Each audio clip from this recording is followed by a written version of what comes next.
Okay, people. I was gonna make a BitChute exclusive, but we'll see. So in the meantime, it is, what is it?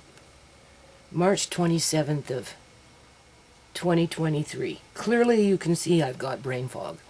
What time is it? It's 7:45 in the morning.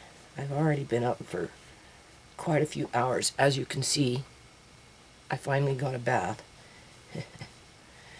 For the last 4 days, I've been so stressed out, you don't even know.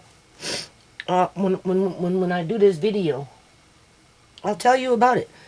And we'll talk about triggers. This is a trigger to create stress for 4 days. One thing, that's it, with my son. You want to know why? One guess. I give you one guess.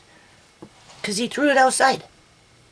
Right? It was in the basement. It was one of those things that, quote unquote, didn't get thrown out in the summertime last year. And so I went down there, you know, when it just whatever, it was all said and done. And I went looking for a lid for one of my pots. And I noticed that was still there. And I thought, oh, okay, well, that's safe. And, you know, I just left it. Well, needless to say, 5 days ago, 4 days ago, no, 5 days, we're on the 5th day. So 5 days ago, I went to go, you know, get the garbage ready to go out, right? And,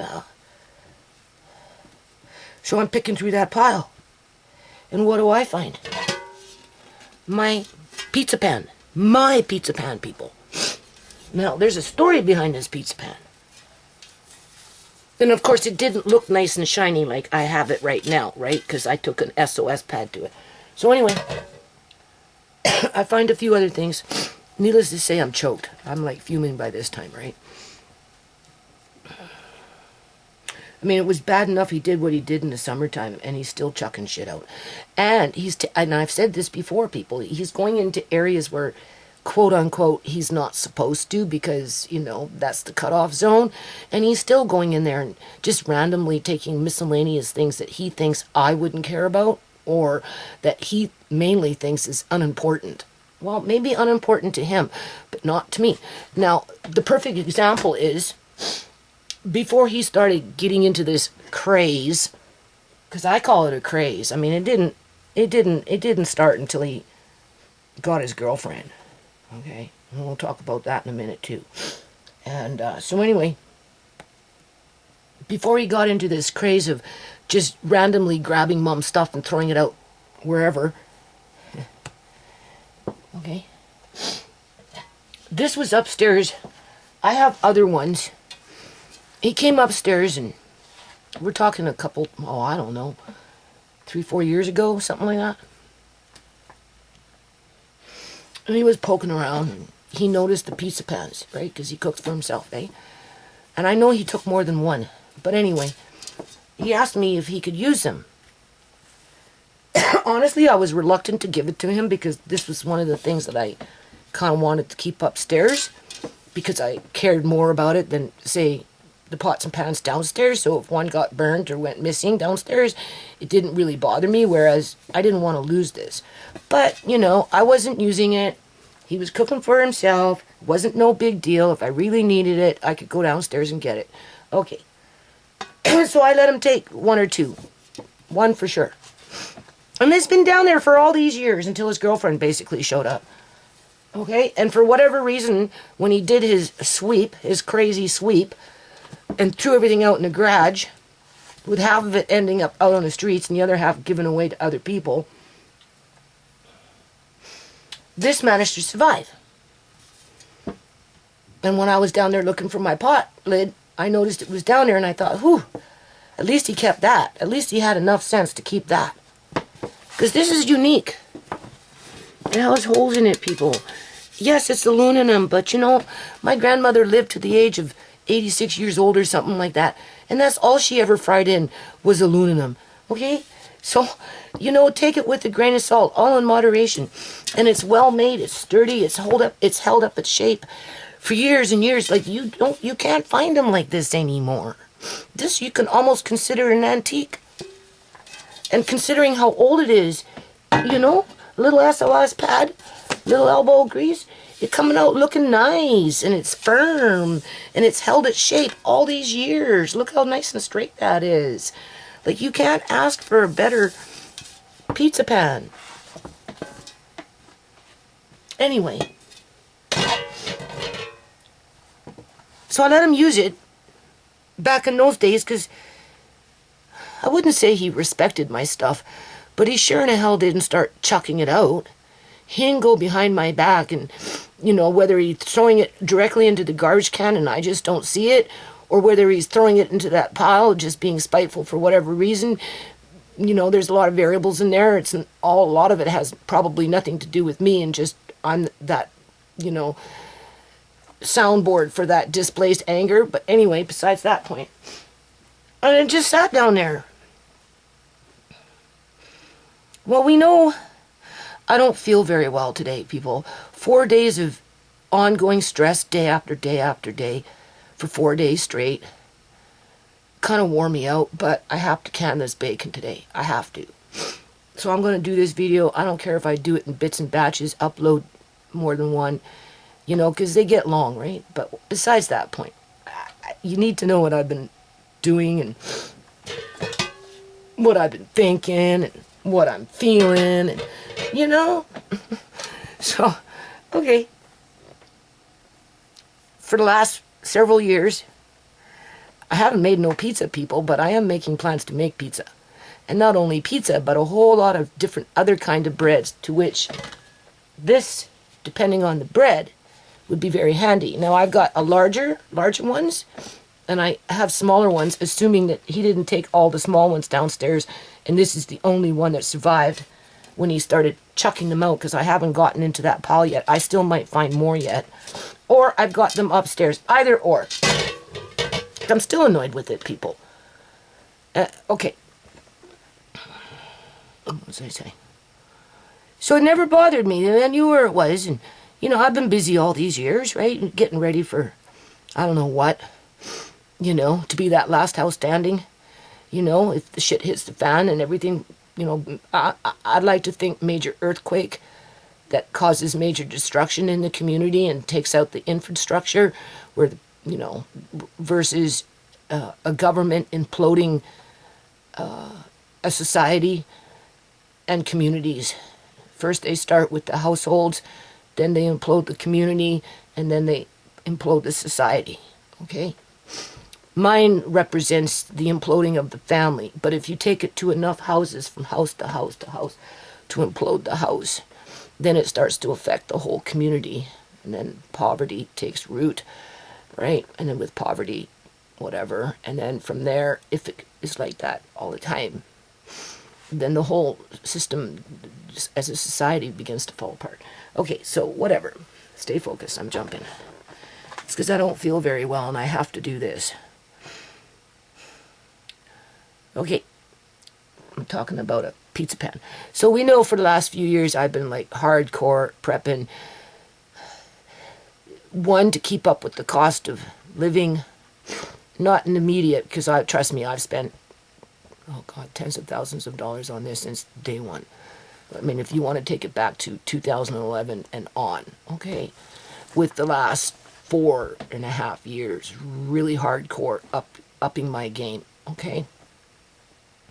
But I'm at the tail end of it where I'm just topping off with a few things just to complement the beans, the wheat, the rye, just the meat, the canned meats, whatever I have, I'm now just topping off with the condiments, I guess you could say. You know, the like these little, like I'm going to can 36 jars of bacon today, assuming I have enough bacon to fill up 36 jars. You'll be like, 36 jars of bacon? How could she possibly do that in one day? Well, it's because I'm going to be using 250 ml size jars, because the size that I want in terms of the amount of bacon will be just enough to complement one meal. 36 jars, 36 meals, not including the extra fat that's involved from the bacon, that can spill over to another meal in terms of frying or whatever. So you could put it at 36, and 36 is 72 meals, right? As a complement. So you got your beans, you got your onions, you got your garlic, but you don't have your fat. Well, you do if you can 36 jars of bacon in 250 ml, basically ounce-sized jars. So that's what I'm going to do. And this is what I was thinking before all this drama happened. Yeah, get back to this. Finish this story first, right? Okay. So with that said, we're getting near the end of everything here. And when in terms of like, I don't need to buy wheat. I don't need to buy freaking beans. I don't need to can too much more meat other than if I want to. You know, it's not a necessity. It's not like when you first start out. You see, when you first start out and you want to build up that food prep, right? You know, that food security in your house. When you first start out, you get overwhelmed with it because there's so many things that you need as a base, as a staple. And that's where that initial investment kicks in, and you find that you end up spending thousands and thousands and thousands of dollars because not only are you buying the product, but you're also buying the food. So in other words, I have to buy jars to compensate for long-term storage for food. Or as of late, we did $2,000 in buckets with those gamma lids and the Mylar bags and the oxygen absorbers. If you were to do a total dollar amount, I'd probably round it off easily at $2,000 just for those storage products to store 44 pounds of rye kernels, 55 pounds of hard white wheat, and so on and so on. Okay? Because you're not going to store 55 pounds of hard white wheat in mason jars. Okay? But you will in a bucket with or without a Mylar bag, or even with or without an oxygen absorber. Okay. So, being that I'm at the tail end of doing what I've been doing and feel comfortable enough now that I can go to the next stage, which is start cooking it, and I brought in a few new appliances to help me motivate Andre and get him educated on it and make it easier on myself and just whatever. You know, the last thing I want is to be finding my stuff outside that I really, really like and that there was no need. He threw it in a pile of crap. Like, he makes me feel like a garbage picker. Now, I've done spring cleanup and I've been called a garbage picker, but I've never seen or ever felt like a garbage picker because I repurpose and I've used basically what I used to bring home from those episodes with the spring cleanup. I still have children's to which Kyrie will play on this year, for example, in the front yard. A little, I can't think of the brand name. You know, those, oh, geez, it's been so long since my kid's been young. Something tyke. Those are the heavy plastic. They can climb and, you know, and just, it's a little slide, right, with little steps. And Kyrie can play on that this year, you know. That's what I would find and bring home from spring cleanup. Well, you know, people that don't have small kids or aren't needing it, of course they're going to say, chuck it, it's just garbage, it's just been sitting outside for how many years? What, something tyke. But the thing about that brand is you take some bleach, a scrub brush, a little bit of dish soap, you spray it down, and then you spray it down and it comes out looking like freaking brand new, people. And the thing's been sitting outside for 15 years, like, come on. Like, I'm just using that as an example. Well, this is the same kind of shit. I didn't want to lend this to my son in the first place because at that time I knew he was kind of trashy with his shit, right? But I'm like, you're not using it. Just let him borrow it. If you really want it, you know where it is, you know, blah, blah, blah. And then I just forgot about it. And then it kind of surfaced. And I noticed he still had it underneath the cupboard, even though everything else in the cupboard was out in the fucking garage. You know, I left it alone and I thought, oh, at least he respected this. Yeah, well, shit, that's a bunch of crock. I went out there on Wednesday last week and I found it as I was getting shit to put in the garbage can. I'm pulling this to put in the garbage. Not even my fucking garbage, for fuck's sakes, right? You know what I'm saying? And then I see a part of this and I know exactly what it is. And then I'm digging it out, which in that situation, it kind of made me feel like a garbage picker because he's treating me like a garbage picker. That's how you would treat a garbage picker. You know what I'm saying?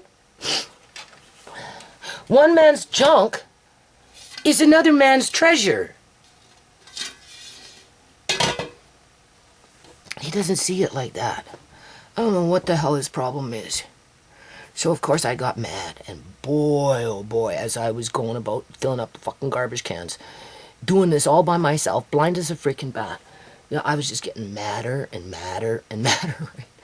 Because I thought he outgrew this stage, you know, because don't call me a kid. I'm not your kid. Well, I don't know what you are, Mark Kane.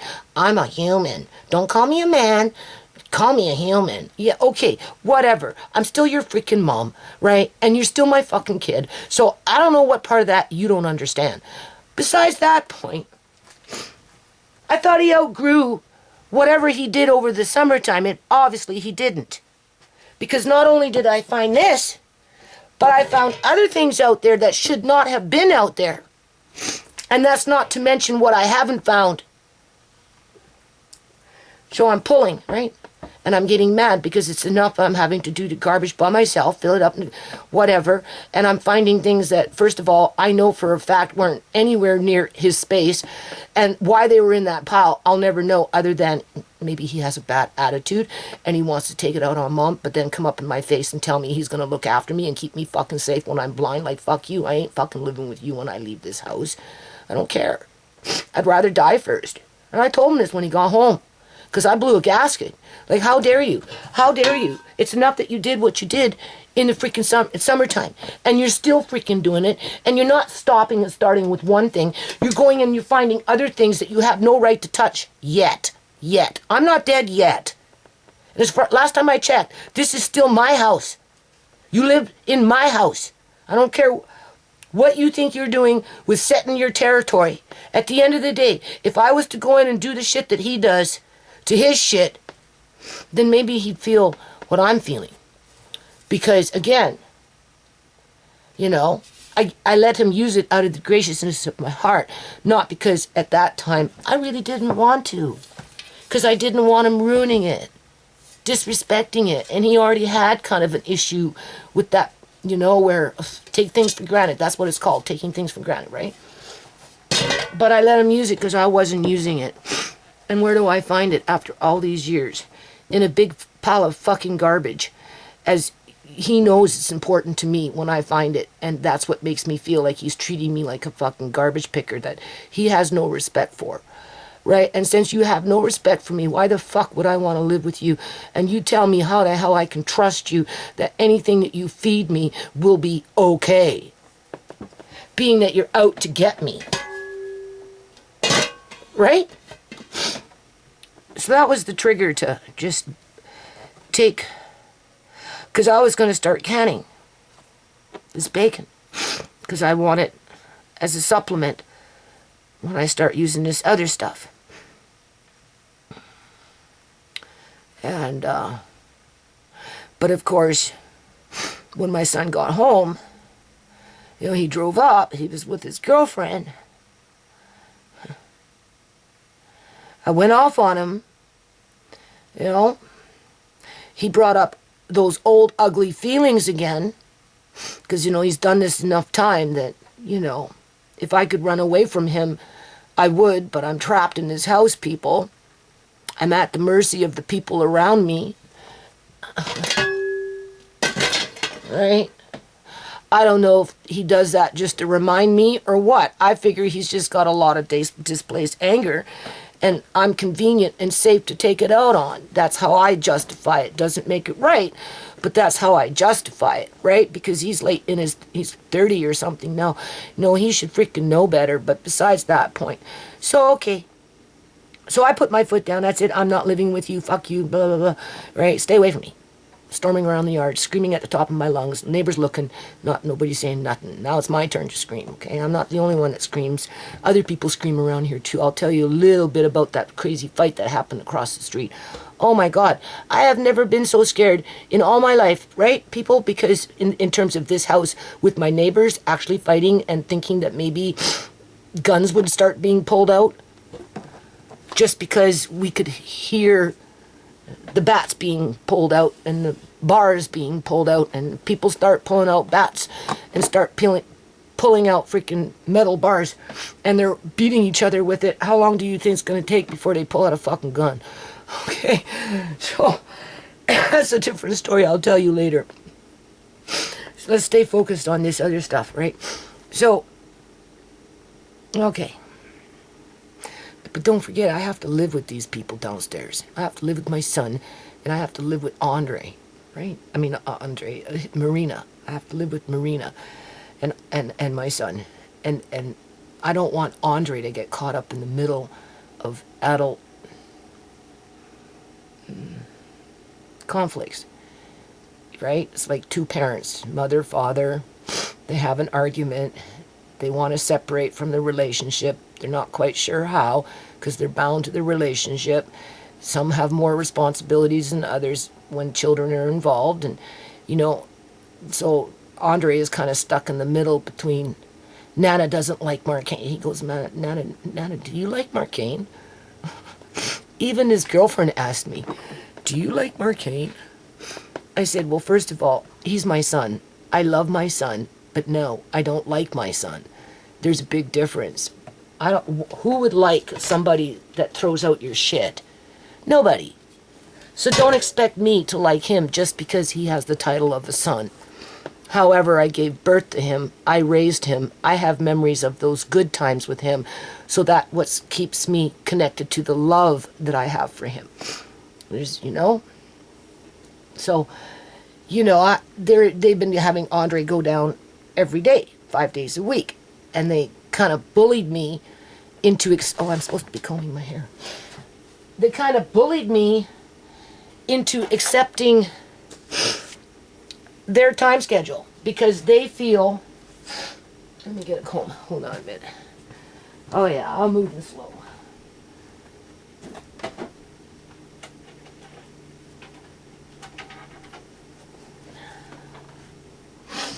Maybe I'll upload this video and then start fresh with the bacon because honestly, you know what? With all this, I had all this energy to be raging and going up and down the stairs and doing this. And yesterday, Tisha called me like I was going to do this yesterday. I was perfect. I had the energy. I'm feeling nauseous right now. So anyway, and then she calls me up out of the blue and asks me to look after Kyrie because she wants to go to church and and dance and sing and clap her because they stand and it, right? So, anyway, and when he was in the daycare, he didn't do very well. So, she helps me. So I said, yeah, okay, you help me. So of course I'll help you, right? So I had Kyrie for quite a few hours. So that took up whatever energy I had left. So I'm like, come on, Judy, you got to do this today. But I feel like freaking crap because 5 days of fucking stress to one degree or another just wiped me out in terms of energy level. And I'm having a real issue with my eyes. So, okay, so what was we talking about? My son. So, and Andre with the school. So, here I now got somebody that I don't like from time to time. But I'm obligated to remain as a mother to him when it's convenient for him, to some degree or another. And I do love him, so, But he's trashing my shit, he's being rude to me. He's not really that sensitive. Not that he ever was, in terms of, everybody has their own personality and comfort zones and that kind of thing. But he kind of turned into a green-eyed monster when his girlfriend showed up, because he never used to throw out my shit, but now it's like he's looking for every opportunity to do it. Now, since she's been here. Right? And then I've got them now saying, well, here's the schedule. He needs to come down between this time and this time, because Marina's got more time to do this, blah, blah, blah. And I'm like, yeah, okay, well, whatever. I try and get with the flow, but of course, I know Andre, if you integrate him into things a little more with ease, he's more apt to keep his mind open, versus if you think you can fill it up with a bunch of information and he's going to freaking remember it, you got another thing coming, because it's going to eventually just shut down and he's going to fucking rebel, and then whatever their good intentions were is going to backfire. But of course, nobody wants to hear my side of the story, because, they're whatever, I don't know, college educated, university educated, they're young people, and, they know everything, right? So I'm like, I've got this kind of internal battle going on, because I don't think my son and his girlfriend have a right to start dictating the schedule, because Andre got sick. And I'll give you an example. Andre got sick. The kids, Tisha and Andre, took Amari to the hospital, Children's Hospital, a week and a half ago or whatever it was. And they went to 3 separate appointments from 9:30 in the morning until 1:30. By the time they left the hospital, it was 4 in the afternoon. And then a couple days later, they got sick. Andre got sick. Tisha got sick. Not so much Amari, but in terms of he's got a little bit of diarrhea, but he's got to, have a bowel movement. So, okay, the point is, he got sick. Clearly, you can see it's that he picked up the bug. It happens, right? Now, with the new rules set by other people that don't respect me or my staff, but are dictating that we should jump on that bandwagon because they said so. I phoned my son at 6:30 in the morning to say Andre's not going downstairs today because clearly he was sick last night, and it's probably best if he can just stay upstairs. Oh, you're just making excuses for him. I would appreciate it if you would give me and Marina, give Marina some more, not work against her and mine, And I'm like, shut up. Like, shut the fuck up. Like, are you stupid? Like, seriously. And I hung up the phone on him after I told him, like, whatever. Well, that was trigger number 2. Trigger number 1.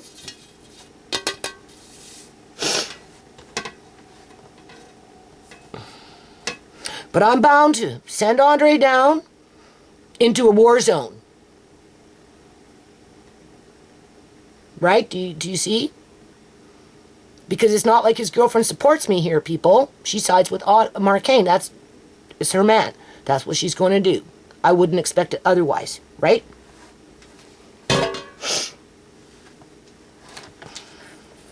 And you have to remember, she doesn't understand my personality in terms of I can intimidate people. Tisha reminds me of that all the time. And I don't do it intentionally, okay? All right.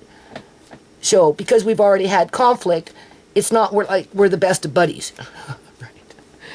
But, they can throw my stuff out in the garbage. They can trash my shit. But yet somehow they seem to think that they can set the tone in the house, set the schedule, be rude and obnoxious about it if I want to say, well, sorry, he's not coming down today because of this. Really, it doesn't matter. It's none of their business other than to let them know he's not coming down. We don't answer to them, right? Marcaine is not my parent. I don't know Marina from Adam. Yes, I understand what you're trying to say, but at the end of the day, it's not what you think when it comes to how Andre absorbs information. So for as much as your intentions are good, based on the way Sierra was when she was younger, and the methods that were being used with her to try and teach her how to read and write, backfired, and Sierra never learned anything, even though it looked like at one point she did. And okay, so let's stay focused. So, trigger number 1, and then trigger number 2 We're fighting. We don't care how you feel. We think we have the right to throw your stuff out.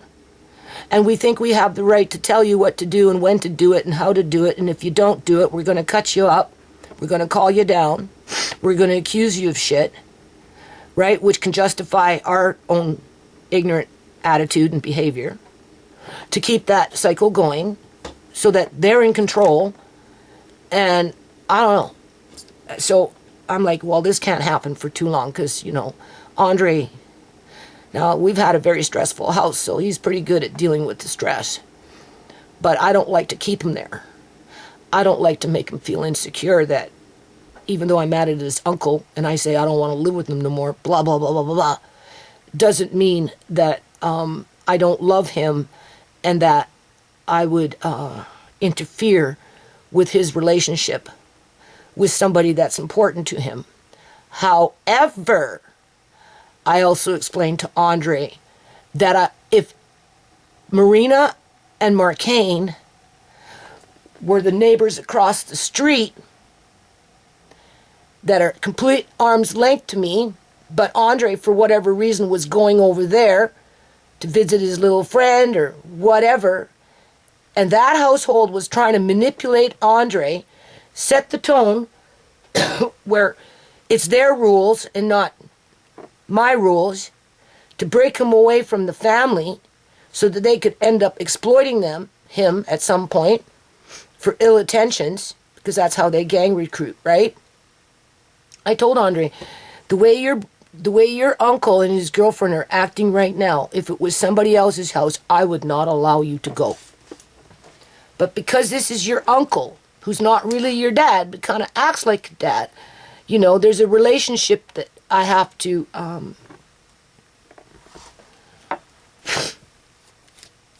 respect for Andre's sake, right? And therefore, I have to let Andre participate with his uncle, especially being that we live in the same house. But if his uncle was really obnoxious and could maybe go off on the deep end, like, say, my older son, as a result of drinking, then no, I wouldn't let Andre go. I just wouldn't. But Marcaine's not like that. He acts out differently. He goes on the attack with Mom's stuff and he throws it out or chucks it around or whatever and says stupid things. But at the end of the day, you know, on a scale of 1 to 10, he's probably an 8.5 in terms of maturity. The other is childlike behavior that at 30 years old you think he'd freaking grow up. But for whatever reason, he hasn't. Will he ever? I don't know. Is it something that I take personal? Of course. But it isn't something that I should use against him, like in terms of Andre, to punish my son. And that's how I try and explain it to Andre, right? But I also remind him that the behavior is completely inappropriate. Well, not only do I have to take that message to Andre and try and make him understand it, but, you know, I don't want to close that door with my son's girlfriend, because in my mind, if I was to die today, she'd be inheriting everything in this house right along with the rest of my kids. And I let her know that I know that. Okay? Because as far as I can tell, and what they tell me is they're happy with each other.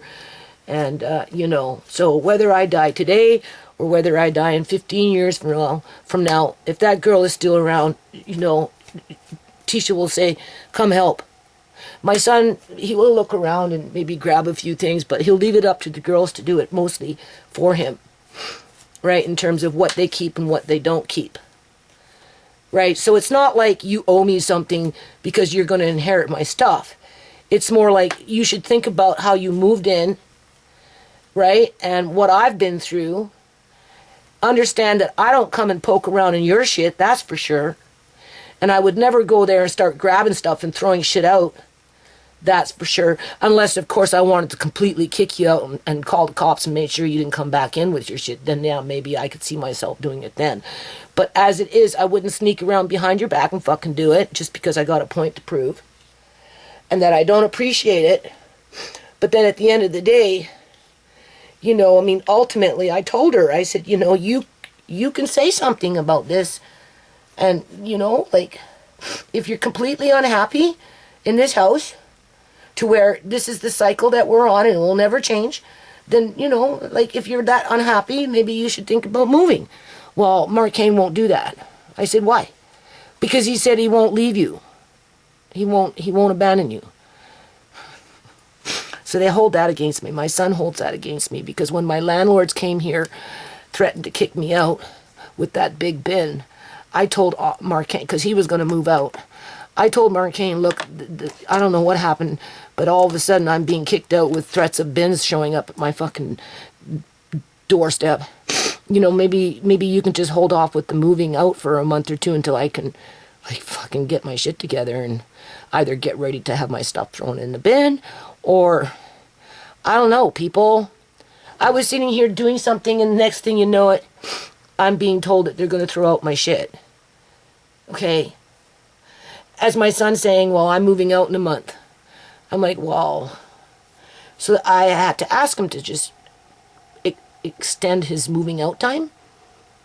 And he took it as, I want him here forever. And now he holds it against me. But I've reminded him that no matter what you do, what you think in this house, you'll never truly be happy in it. That's just the way it is. All right? It's been like that pretty much ever since I moved in, people. I've just learned to work around it and be that parent and hold down the fort. So at least when I'm gone, there is still a fort. Even though it's a leaky boat, leaky fort, whatever it is, they still have something to complain about. Because that's basically what it's going to end up. Why does she have that? What was she thinking? She still has multiples of shit. I used to get a lot of, well, you have multiples of this and multiples of that. Well, yeah, I used to work with 40 to 60 kids at one time. I just couldn't have one thing and tell the 10, 15 kids in a group to share it among themselves. I had to have multiples. Just saying. And of course, you know, I always think I'm going to go back out and do something with kids in the community and just whatever. But of course, I'm getting too old for that. But we don't know yet, right? You can still make that donation. When this is all done, then we'll tackle that. So okay, so with all that, right? With all that, I'm like, well, I don't want this shit to fester. At least I want it to fester with my son. Because I feel like I have to parent him, and my pop is bigger than his pop. So if I go give him the silent treatment, let him know that I'm really mad at him, stew, right? Be rude to him as best as I can be to him, like he is to me. Then, you know, maybe he'll have a light bulb moment, and he'll fucking figure it out that he needs to respect his mom while he has his mom, because there's going to come a day when he won't have his mom. Now, whether he's a cold nut, I don't know. Maybe, you know, he lost Uncle John in a really bad way. He lost Andre in a really bad way. He lost Sierra in a really bad way. He lost Shimei in a really bad way. So when it comes my time to die, you know, he's so hardened with all those other emotions that it might be just water off a duck's back. You know, not because he didn't love me or doesn't, you know, it's just people have their own mechanisms to survive with their emotions, right?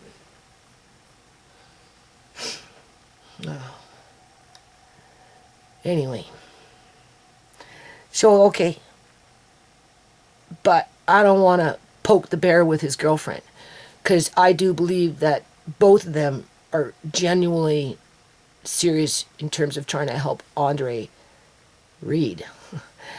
And for the amount of time that they've been putting into it, with the amount of the result in terms of how he's responding and lagging, I think that they're finally starting to realize what I went through all these years before they showed up. The only difference is now is Andre's older, so he's a little more focused, he's a little more disciplined, plus he has that bit of fear that if he doesn't at least try without griping too much, his uncle will jump him. And that's where Uncle Marcane's pop is a whole lot bigger than my pop, trust me. So, all right, I don't want to take my displaced anger that I have with my son for his ignorant behavior against his girlfriend, especially when I've been trying with the olive branch to establish a healthy relationship with her so that whatever is coming, whether I'm alive or gone, the house itself as a family, including her, can maintain and be able to hold up the fort. That's why the food is so important. And that, you know, she's trying to start a little business with sewing, and I know how hard it is to do that, people. Let her know, this was all before this kerfuffle, right? Let her know that, you know, I'm very supportive of what she's doing, and if there's anything I can do to help her, and it's just a matter of time before we get into the bins with the fabric, and obviously I'm not going to be able to sew it all, and you don't know, I've got thousands of dollars of sequin strands, 1 inch, half inch, 3/4 inch, single strands, like you don't even know. Right, you know, but right now it's, you know, doing what I'm doing with the food prep, which is kind of obnoxious because it piles up and blah, blah, blah, and then, you know, throwing my stuff out, and how would you feel if I came to your sewing table and just started grabbing shit and throwing it out in the fucking pile out, you know, like, how would you feel? I gave her this little yellow box, opened it up, and it had grandma, I didn't want to, but I did. I didn't want to because they're antique, and I was afraid that she wouldn't appreciate them, considering what's been going on. But I said to myself, Judy, you got more upstairs, don't worry about it. You got to try to bond with this girl, you know, give her something that, you know, at the end of the day, if you were to be gone today, it would probably end up outside, right? And somebody would just be in their glory when they found it. So, like, either or, just, you know, she sews, right? If she can use the thread on it, you know, double stitch, it will be fine, right? Plus, they were all, every last single one of them, and they were those small little ones, were wood spools. They don't make them in wood anymore. I didn't want to, because I could have used those for craft. Maybe I would have used that thread. Who knows? I would have preferred to give it Tisha, but she doesn't care about stuff like that just yet. At least I knew Marina would maybe appreciate it, right? Being that she sews. So I gave her that, right? And then we opened it up, and I said, we looked inside, and then it had this one wood bobbin that was, oh, it was so cool. And I wanted it, but when you give somebody something, you don't ask for it back. So I had to let it go.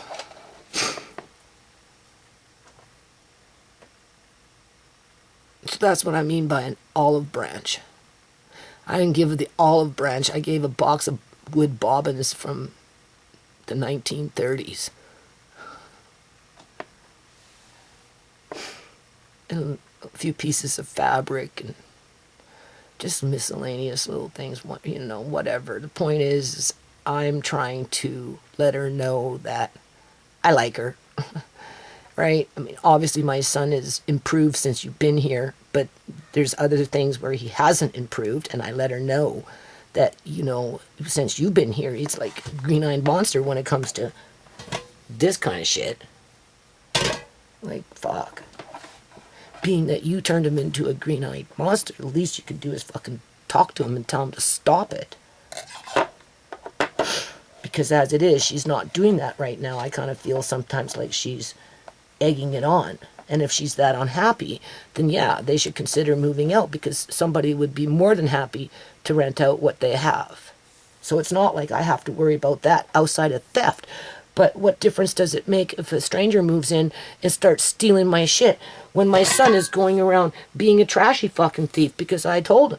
Then it's like, you know, just because he's not stealing my shit, it's like a thief, only this one likes to trash everything that they steal. You know, so, right? And well, Martin won't leave you. So what? You're going to hold me hostage to that. Mom doesn't want to be by herself, so therefore I'm obligated to stay here and look after her, because if I don't, I'll be a fucking shithead. So therefore, because I am staying and I'm forced to and I have no choice, I'm just going to treat Mom like shit. Like, fuck off. Go away. Like, seriously, don't come to me with your excuses as to why you want to abuse me. Right? And I don't want to disrupt the schedule that they're trying to establish with my bad attitude. Because, you know, I'm mad, right? I don't want anything to do with my son if he's going to be like this, any more than I would want to be hanging out with my son Brooks that drinks and can fly off like a fucking rocket. Like, forget it. I don't got time for that. I'm too old and never did have time for it, people. Okay, so then we start discussing the time schedule. I tried to explain to her the type of learning disability that Sierra had when she was young, and the schedule that they, you know, the school system had her on, and how it resulted and what we got out of it, compared to what they're trying to do, which is somewhat similar in terms of that repetitiveness, which doesn't necessarily mean that they can read and comprehend whatever it was that they so-called wrote out.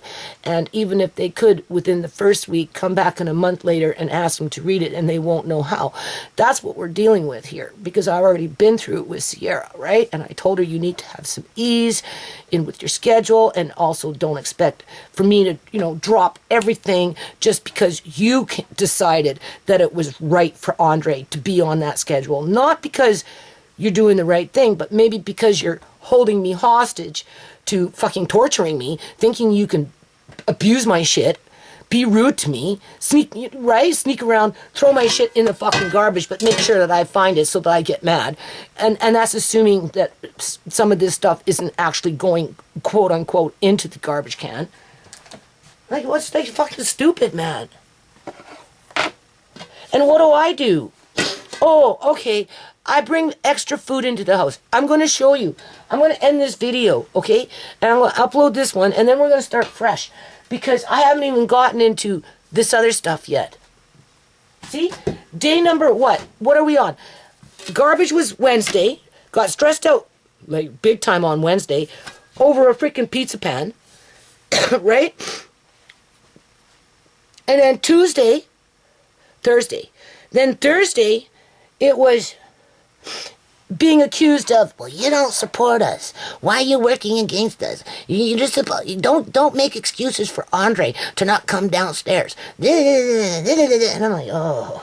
And of course, I don't want to carry on with that, so I feel like I have to talk to Marina. So over a period of 2 more days, now I'm going up and down, up and down, up and down, trying to communicate with somebody that, first of all, I make feel uncomfortable because I'm aggressive.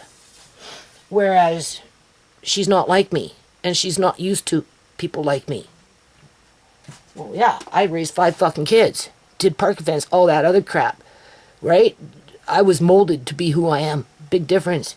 She's 28 years old, no kids, right? Came from a 2-parent family that probably never had one argument.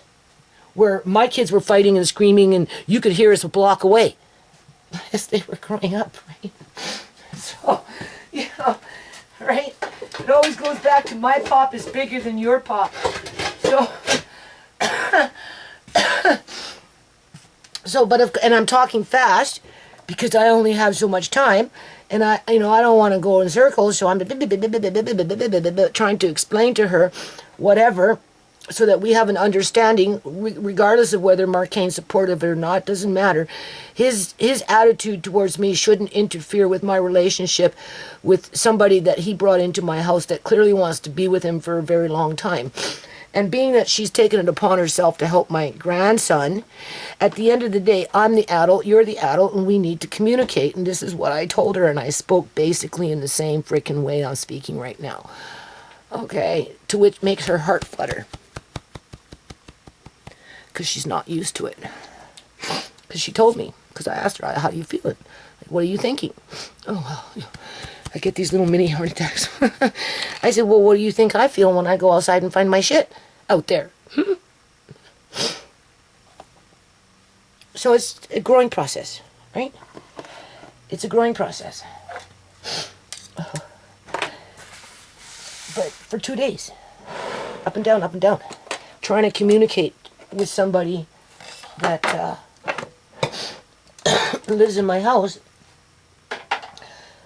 doesn't understand what's going on other than what she's being told by my son, or what she can internalize. And of course, you know, sometimes I see her like a Joan Duncan.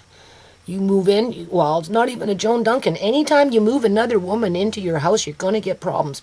I don't care. I do not care.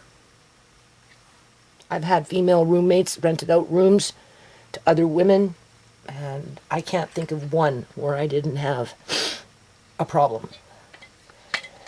Some problems worse than others. Right? But because this is 2 independent suites, right? My son takes quote-unquote responsibility for her, right? Versus me renting out a room to a woman. Completely, right? Different dynamics, but it doesn't matter.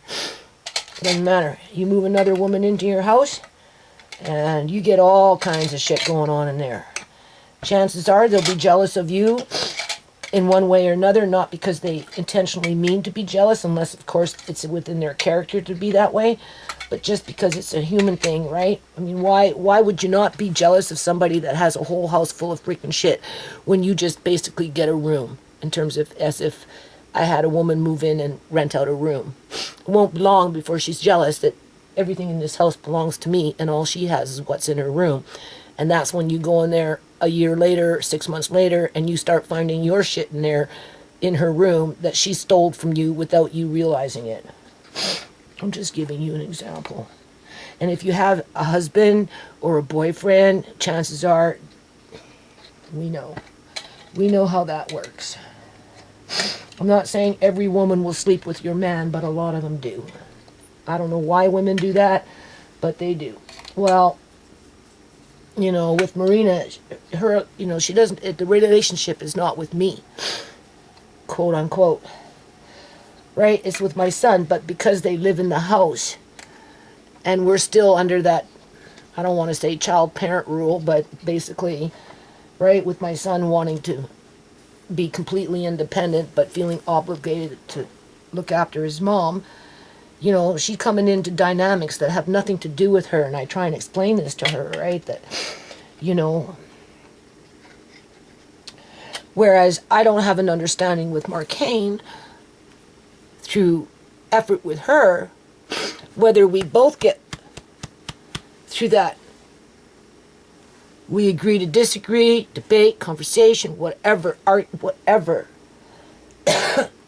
well, we're trying to avoid the argument, right? Then you can bring that equilibrium back into the house. So, Wednesday, finding my shit that's not supposed to be outside, in that pile of shit that keeps that cycle of let's abuse mom because I'm pissed off at the world going, and mom's getting too tired for it. I really am. And Thursday and Friday was basically trying to communicate with somebody that didn't necessarily want to communicate, because her alliance is with my son and not with me. And she feels like she's in the middle, and of course she's going to choose being with my son. And this is where I try and educate Andre that he's in the middle between me and my son, or them, right? And but there, you know, you have to find that middle line. Well, I'm trying to, you know, find that middle line with Marina, at least, because the way my son makes me feel sometimes, like now, I don't ever want to talk to him for the rest of my life, to teach him a lesson, if that's what it's going to take for him to learn the lesson that he can't be going around abusing his mother in any kind of capacity. Because if he does that, he's going to abuse his wife. And I remind Marina of this. And she says, well, she's willing to take her chances. And I'm like, you see how to get cocky with me, right? And I'm like, yeah, okay, that's what you say now until you're in my shoes. Because, right? And I'm not saying, like, my son is abusing me, but he's a control freak, okay? And there's a fine line in there. And yeah, it is a form of abuse when you're going into people's shit and just throwing it out. Because it kind of goes down to, like, well, it disappeared, and that's what thieves do. They come in and they take other people's shit. Okay, so Wednesday, Thursday, Friday. Oh. What happened on Saturday? Because what, today's Monday, isn't it? I think so. See, our lost days already. Maybe we babysat. I think so. Babysat Saturday or something, which is stressful because of the kids. Like, you know, and Kyrie a little fussy, right? And then, anyway, today's Monday. I'm not so mad at my son now, but I don't trust him. I don't know when he's going to spring into action.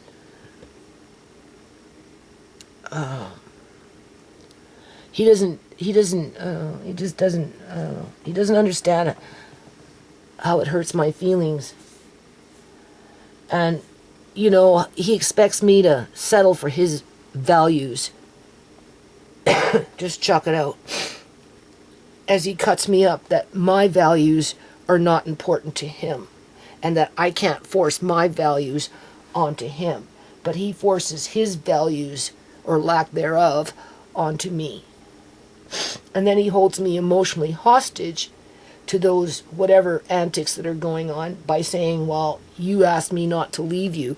Yes, but I also remind you, the only reason I asked you at that time was because the landlord showed up threatening to bring in a fucking bin to start throwing out my shit because they wanted double the money on this house. And as a responsible person, paying all the bills with children in my care, of course I'm going to ask you not to leave until I get a fucking backup plan on how to deal with this problem, or at least be prepared to lose everything when that bin showed up and walk away from it all. And that's exactly what I was thinking and feeling at that time. And my son, after all this time, still holds it against me and thinks that he can justify throwing my shit out because of it, which is a bunch of crock. And since he doesn't want to fucking hear it, I told it to his girlfriend. And hopefully she'll be mature enough to understand. Because as it is right now, like I told her, since you've been here, sure, he had his issues every now and then, you know, before you showed up. But he's definitely more of a green-eyed monster when he gets up on this stupid bandwagon shit that he's been on since you've shown up. And I just want you to be aware of that. You know? Oh, really? I said, yeah, really. Anyway, so that's what I've been doing, dealing with a lot of stress. And then yesterday, after all that, I washed away this, like, you know, I never got a bath out of all that time, people, but I let the stress go away. I dealt with it. What does Tisha do? I'm ready to have a fucking bath. I go in the bathroom. I can hear the water running, so obviously there's no hot water, so I gotta wait. Okay, whatever. Don't get stressed out, right? You know, you've gone this long. I tell Andre, your Nana's a farmer. She's a typical fucking farmer. This is what farmers go through. So anyway, I'm ready. Washed my lids, washed my jars, got everything to go. Just, you know, thinking about making a video, right? We'll talk about that more. There's some stuff we're going to talk about here. We're going to touch base on the butter. Ready to go. And then what do I get? I get a phone call yesterday, Sunday. I get a phone call yesterday, Sunday. I don't know. I don't look good in these kind of hats. They're too big. This is a man's hat. Sunday. I had the energy and everything. I was in a good zone. I had no negative energy around me, nothing. And then what happens? I get a phone call. Can you babysit Kyrie? I want to go to church. I said, Tisha, you gotta be kidding me. I'm just gonna start canning here soon. Like within the hour.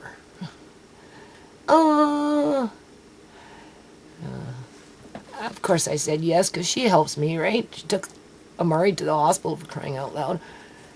But I'm pretty sure I babysat them over the weekend. Anyway, doesn't matter. No, I guess not. It was last weekend. So, or maybe it was during the week. It was during the week. Friday night or something like that.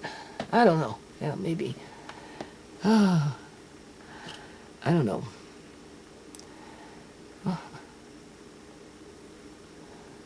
So here I'm now looking after Kyrie.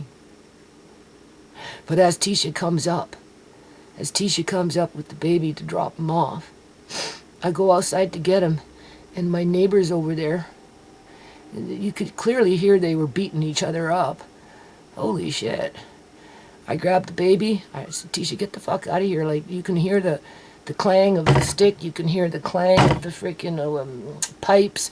Because, you know, right? You could hear it, right? And the hollering, the screaming. And I said, give me the baby. To get in the car. Get the hell out of here. He ran in the house, closed the door. And, yeah, I don't know. So anyway, I kind of got scared, right? And that's what I told Andre, you know, you come into contact with that kind of stuff, just go inside, but stay away from the windows, because if people start shooting shit, you know, bullets can fly through houses and stuff, right? And so by the time she came and got Kyrie, it was too late to do any kind of canning. Too late. So I'm like 5 days behind on this. Literally, five freaking days. 4 days, 5 days. And I don't feel very well. Because all that negative fucking drama and trauma, and it just, you know, right? And even when I managed to recoup it yesterday, I lost another day. But I'm okay now. If I pace myself, I'll be okay. So I'm going to end this video on this in terms of, I wasn't going to put anything up on YouTube. That's why I'm thinking BitChute exclusive, right? Because obviously, you know, I mean, obviously I have a problem with that girl, you know, and she likes the attention in terms of at New Nations Unity, so she can keep herself up there in that, you know, whatever, right? YouTube search engine and Google search engine or whatever, right? And I don't appreciate YouTube allowing her to boast, because she's boasting, people. She's boasting that she can do what she does and basically get away with it, right? And if you notice, she's drawing in her friends now, right? Because it seems to be that kind of a generation. Like, I don't really understand what's going on with this younger generation. I just don't. But anyway, I have friends on YouTube that prefer going to YouTube versus on BitChute. And I figure like this, where we're at in society with just everything being unpredictable, because even though our governments have quieted down, okay, and they're not running that fear porn like they were in 2020, okay, 2021, even in 2022, they've got the pressure canner at a steady rate right now, because they've splintered our society by if you go out in public, nobody's wearing a mask for the most part. But as soon as you go into any kind of medical establishment, that's the first thing they expect you to plaster on your face. And not only that, but they got all those workers within that system smothering their hippocampuses. Okay. That's where they got everybody with that, you know, in a pressure canner, just kind of like this. But at any moment, they can increase that pressure by mandating this, ordering that, and we'll find ourselves in the same freaking cycle that we found ourselves in 2021, 2020, and 22, right?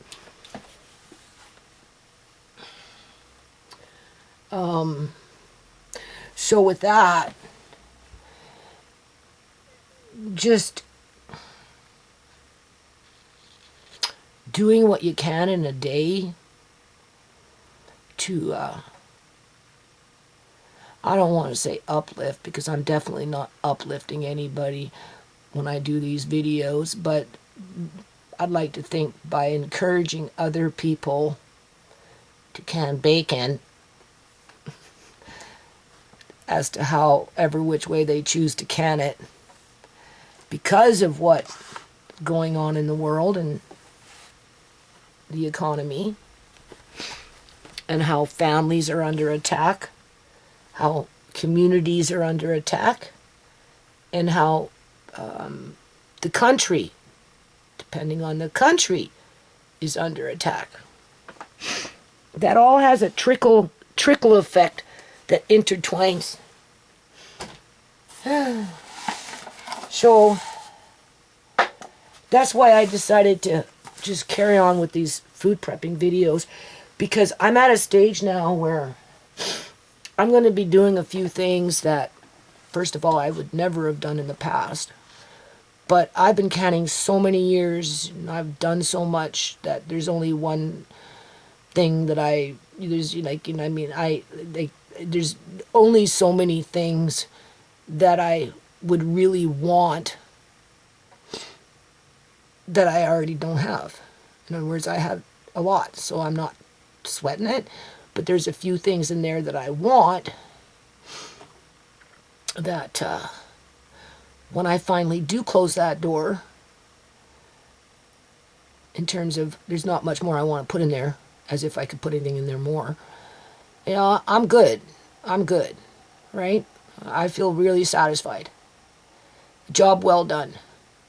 So I'm going to be canning salsa sauce in the near future, to which I went outside of the box and I bought jars with lug lids, which is a completely different type of jar for canning. I had to pay a fair amount of money for them because they're coming in from the States. At first, I wasn't going to do it because they're expensive, but then I thought, well, how can you multi-purpose them after you open it? And I'm like, well, they're perfect for ground up fruit and then put in the freezer, and when you're doing your smoothies, you can just take the jar out. And same thing with Amari's food, and because they're a little bigger, right, then, just whatever. So because I could use them again for that purpose, I broke down and I bought the jars. It was $300 and some odd for everything that I bought. Plus, I bought other little teeny jars. I'll explain to you later why. Because I'm trying something different. Because Andre, like for example, Andre likes hot sauce, right? And that stuff can get expensive, and he uses it a lot, and sometimes he wastes it and stuff, and I'm like, okay, long story short, I'm going to end this video. I was on Amazon, and I read my comments, and I was actually reading up on canning cheese sauce from number 10 cans. Not that I can find a number 10 can here in Canada with cheese sauce in it, but I was reading the comments, and then somebody came in and said, well, I do this, this, and this, and, I buy this stuff, right? And I mix it in with my cheese sauce from a number 10 can with some of this stuff. So now I'm online Googling this stuff, thinking, well, right? Try something different because, I got all this great bread coming soon, right? And you want other food. So this is good for Mexican food.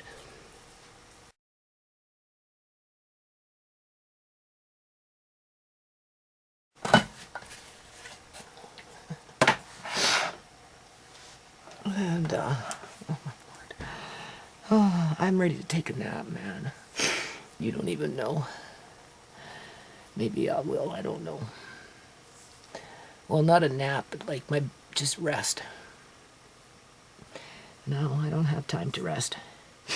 So, this stuff here, because if I open the can, for example, I know for a fact, there's no way Andre's going to eat all this right away. There's just no way.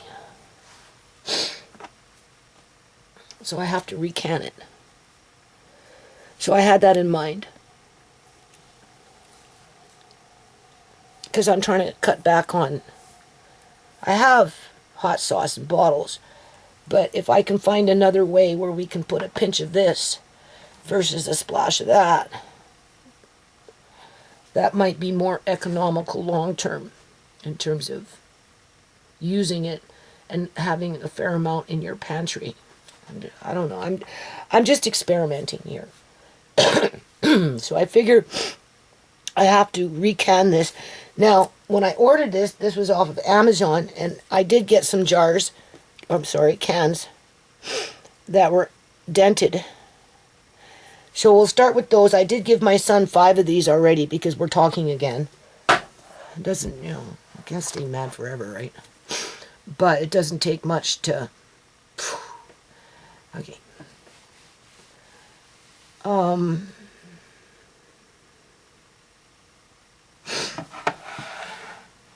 These were selling in a case.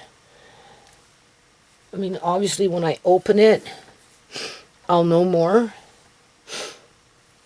And if you notice this, I prefer this, but I'm finding that a lot of these cans, doesn't matter what you buy, more of them are coming out like this for whatever reason.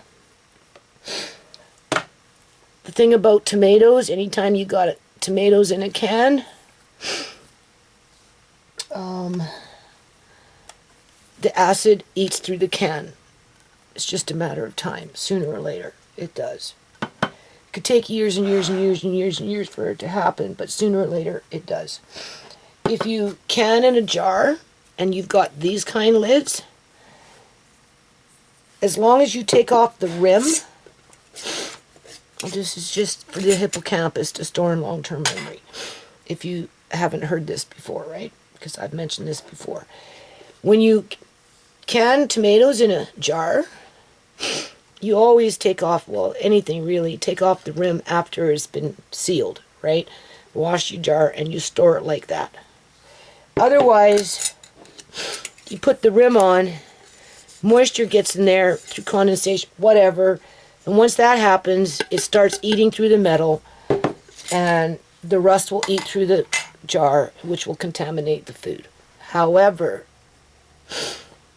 if it's stored like this, okay, you have a jar that's been sitting there for quite a few years, which I do have in my house, and I do have a video on this subject somewhere in my videos. You open up the lid, okay, no rust, nothing. You open up the lid, but underneath here, you'll see maybe it black. A black spot here, a black spot there. Okay, now what that is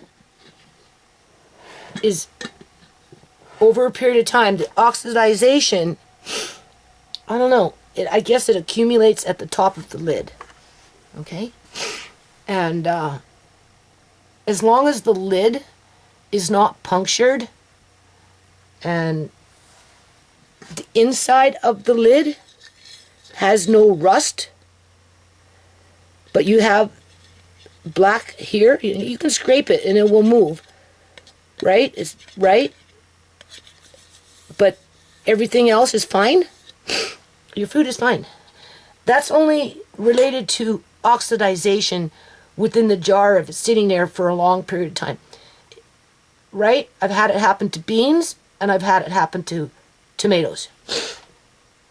Okay? Oh boy. If there's rust on the outside of the jar, but it hasn't eaten through the lid, and you can clearly see that it hasn't, then what's inside is fine. But if the rust, you know how rust eats, has had enough time to start eating through the lid, whether it eats itself right through, you're going to note it, because you're going to see, right? Or you take, in the situation when I did that video, I had a curtain hook that I took it to the rust spots, and I poked it, and one went through really fast. You don't want that. And in a situation like that, you can just don't eat it, right? Just put it into a pot, boil it for 10 minutes in the event of botulism, but I don't know. I don't even know if botulism can live in tomatoes. Same thing with your jar. But what I'm trying to say is, okay, we're talking about this. I think this is, well, no, that's jalapenos. This one is more of a tomato base. Okay? So,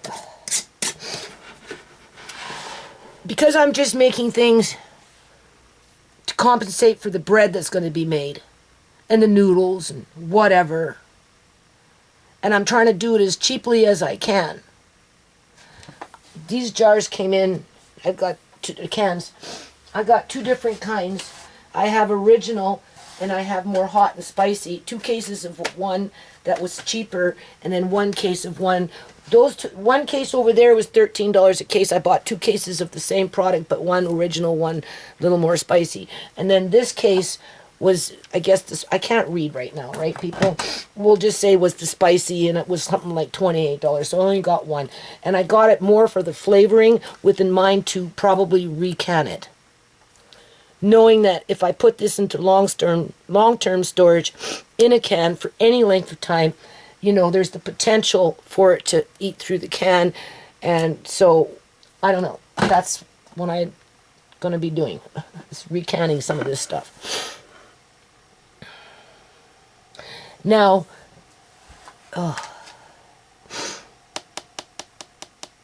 and of course, this all resulted from cheese sauce. Canning cheese sauce. So if I wanted to make cheese sauce to can, I'd mix in some of this based on somebody else's experience. To how much, I don't know. But being that I can't find cheese sauce so far in number 10 cans, I guess it will have to resort to my own cheese sauce, to which, you know, there's no need for that right now. Although I do plan on making our Alfredo sauce and canning that. That I will do. And I'll do a video on that, which is, now you're getting into rebel canning. Just like when you do the butter, that's rebel canning. Right? And,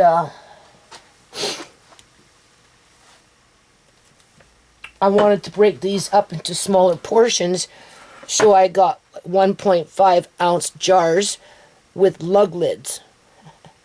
So we're going to probably break these up into those size jars, so that when a jar goes empty, you just take out another jar, and that's where you can come in with your pinches, unless of course you like to eat this stuff a lot, to which we don't. Right? Because I'm, you know, but Andre does like hot things, so we'll see. And if not, I can always give it to my son, because he does this stuff too. This, when I'm ready to make salsa sauce, because I broke down and I bought salsa jars with lug lids, which I've never canned with before, and they're coming in from the States.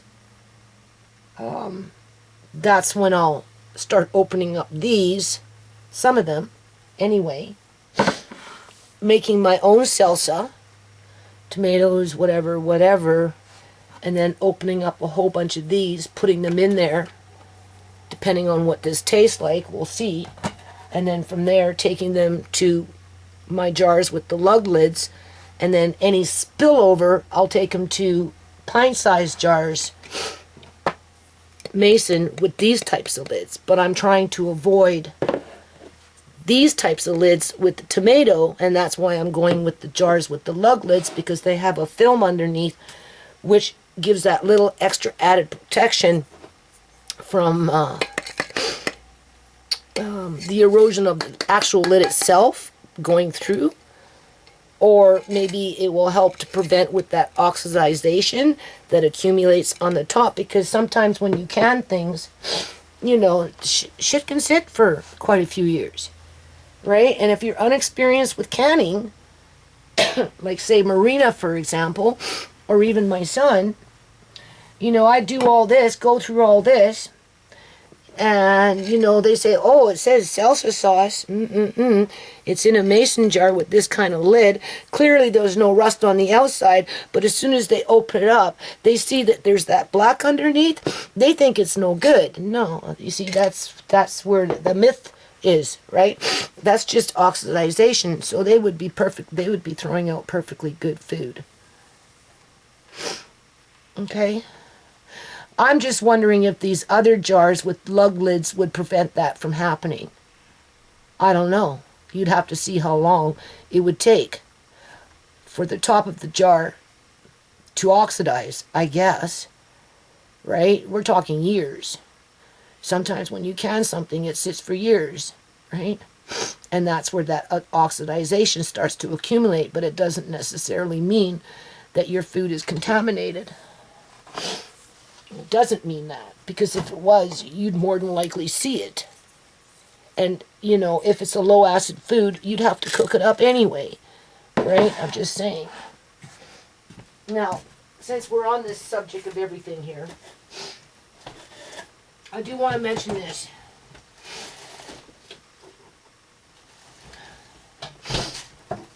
See, this is where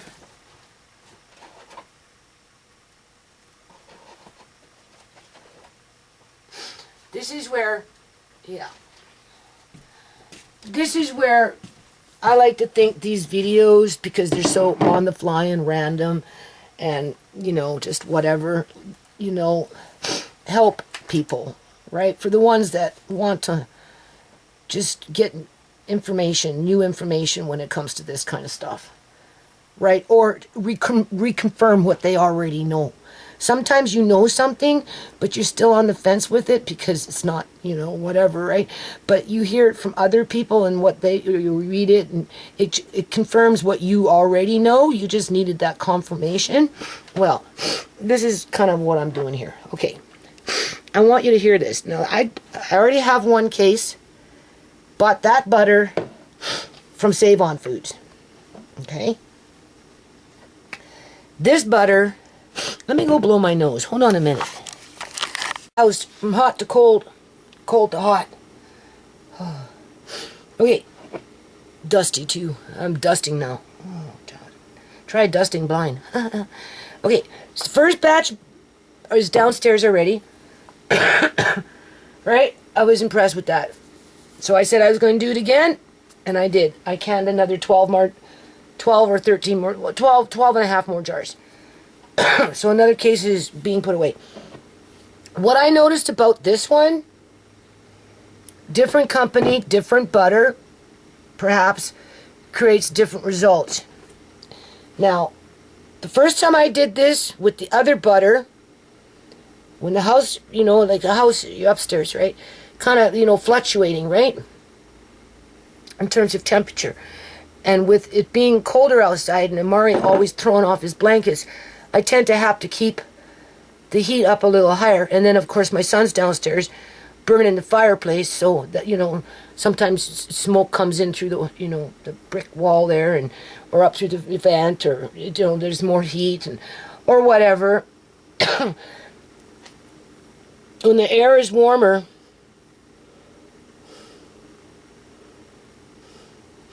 and you're dealing with fats, obviously, it's like anything, like a coconut butter or whatever, it will start to melt. I found that with the first batch of butter, once the butter kind of solidified, it didn't really go back to a more liquid state. Can you hear it?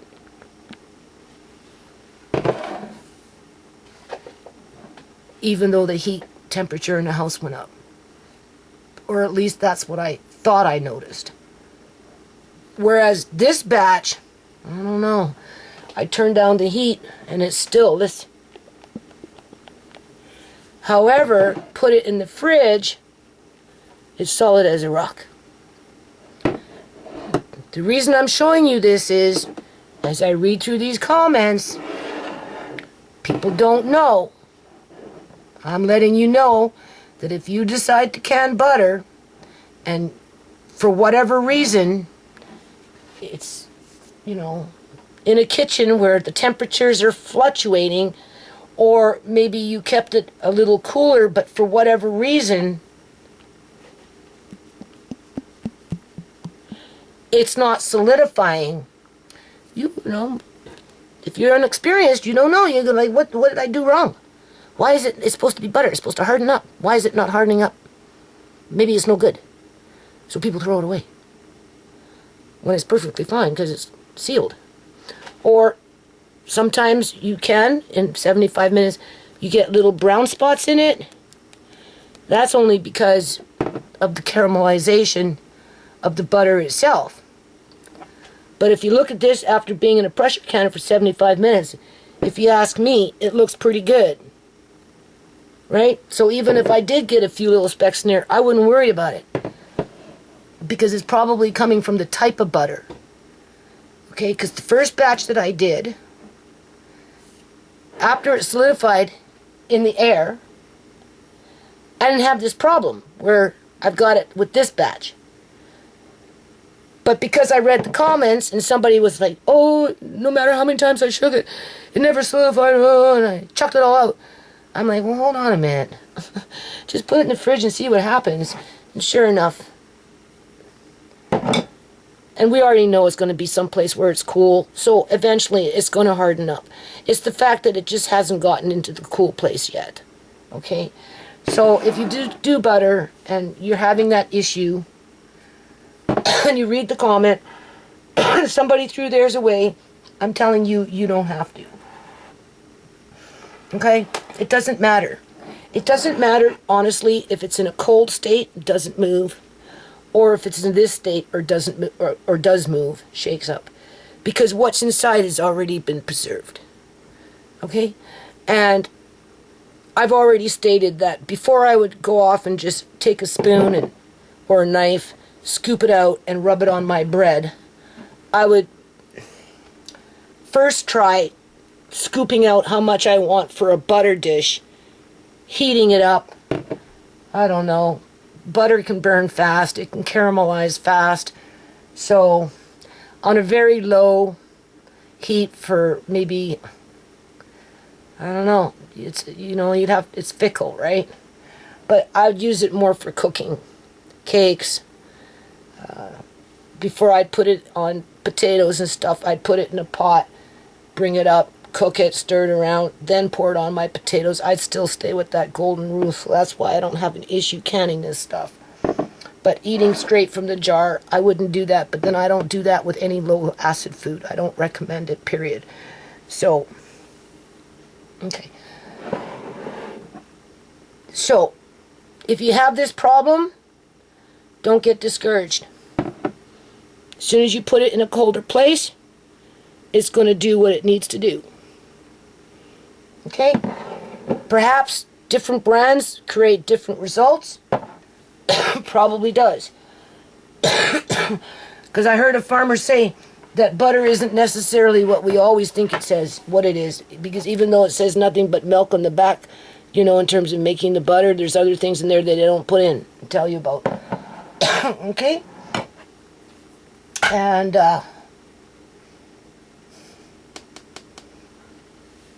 so, now, the only other thing I gotta say about this batch, it had, I don't know, 2 or 3 sticks of butter that had salt in them. The rest of them were unsalted. And honestly, I think if I do this again, which at some point I probably will, but just not yet for a while because I don't need it, I would do it, first of all, to try it out, just to taste it.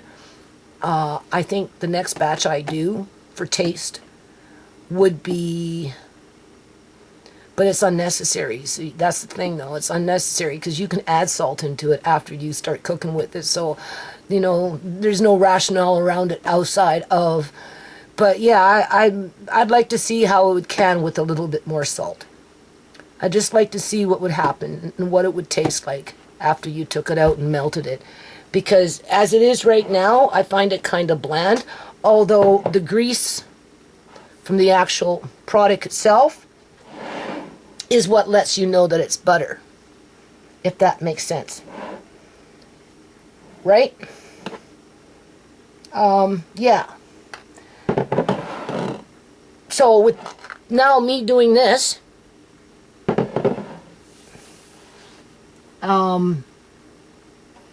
and watching other videos and that kind of stuff, I've decided that I'm going to can Alfredo sauce because I've got whipping cream in the fridge that I was supposed to turn into butter, but honestly I'm like exhausted, as if I want to start blending up whipping cream to make butter so I can butter when I already just done. So it takes about 2 quarts. So I could, this is an experiment. This was an experiment.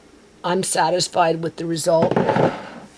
I could take 2 quarts, make the Alfredo sauce. I do have Parmesan cheese in my bedroom, unopened containers. They're quite old, but that doesn't matter. They're unopened, so they would be fine to use.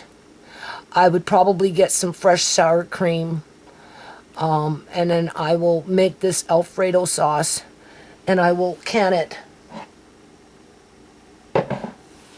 to have it on hand as a supplement to the staples within the house as I build in a menu plan. And as long as you bring it up to a boil, get it to that boil for the most part, put a lid on it, turn it down, and keep it on that low boil for 10 minutes, you'll be good. It only takes 3 minutes to kill botulism. One YouTuber said at 190 degrees, I'm not sure exactly if what that, I don't know, I'd have to look on a thermometer. I don't know if that's Fahrenheit or Celsius. It seems kind of high for Celsius if you ask me. 190 on a Fahrenheit temperature, it doesn't necessarily kill botulism as it pasteurizes things. 185 Fahrenheit to 190 is where you pasteurize something. And in order to pasteurize something, to kill off any so-called bacteria, is 3 minutes. Okay. Now maybe that woman got confused because I read another article a long time ago that the reason that we pressure can to kill off botulism is because within the canner it comes up to a certain temperature which you can't achieve in a water bath temperature, which would be much higher than 190. Okay, so maybe that woman was giving out a little bit of misinformation because she didn't quite realize what she was talking about. Or maybe I'm missing something here. Either or, if it's a low acid food, you should really bring it up to a boil, put a lid on it, turn it down on a low boil, keep it going for at least 10 minutes, right? And you're going to be good to go, because the chances of any of us having any kind of botulism are fairly slim, right? But you take the precautions. So if we can butter, other people can milk, and whatever, whether you want to call it rebel canning or not, well, I would like to have some Alfredo sauce on hand. And I've got pretty much everything I need to make it. And, you know, it might even prove to be something really tasty that's used quite often. And it's cheap compared to buying it already, you know, done in a store, right? Because even those jars, you never know, right?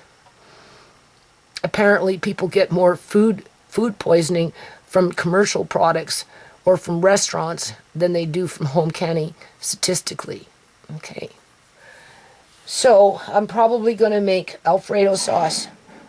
I'm not going to do this until my jars with lug lids come in. And then I'll be thinking like a Scandinavian woman, canning with my lug lids. And that's when we'll do the salsa and that kind of stuff. Right? Butter is done, but I have to do bacon. I gave myself 36 jars, 250 ml salmon size, and 125 ml small ones. Just as, you know, for the crock pot. Just throw in that, right? And your beans, whatever, and you're good to go. Right? I'm not wanting long strips of bacon where I can fry it and have it next to an egg. Speaking of that, I have started to dehydrate eggs. You can see. I don't remember how many cartons that was, 6 or 7 cartons. So next time I go out, I'll buy some more because our governments are mischievous. And I think it's just a matter of time before that pressure is turned up in the pressure cooker that we're all finding ourselves in to some degree or another, except for maybe those lizard people, right? They like it hot. So, you know, they don't seem to mind it, right? I already forgot what I was saying. Oh, yeah. So, yeah, I believe it's just a matter of time before they start screwing around with the egg supply more. Right? It's going to become more widespread. I think whatever they've been doing right now has just been like kind of somewhat of a tester. But I think, you know, as they build in their system to control backyard farmers, like backyard hen houses or whatever, right? You know, homesteads that have their own animal stock and small businesses that produce eggs that, you know, they're like things are changing within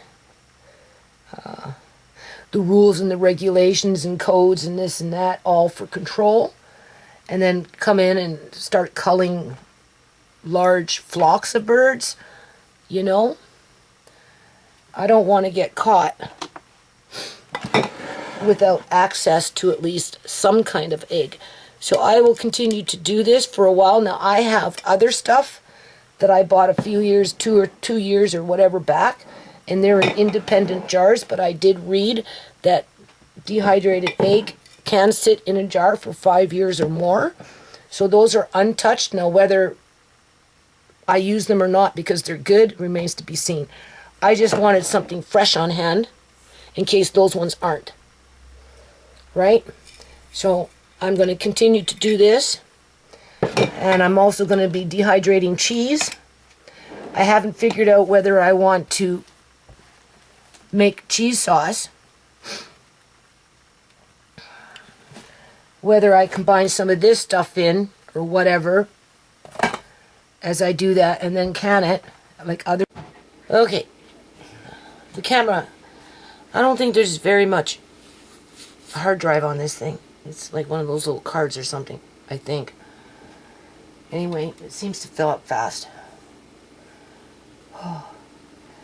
Okay, so what I did the other day, I think I got too much bacon here, so I might end up canning more yet. So we'll can what I have here today, and I may do more.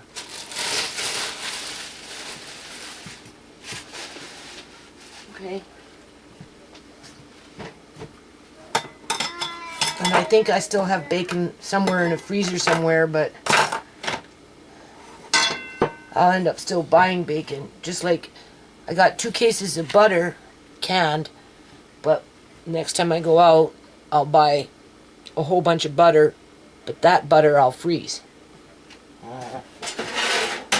So I'll have frozen butter and just not dizzy, man. Eyes are just gooning. Anyway, I can see I have this that I took out of the freezer, so what I've decided to do, I'm just trying it out. I've decided to cook some of this. I'll probably do, like, I'm going to chop this up into slices. And,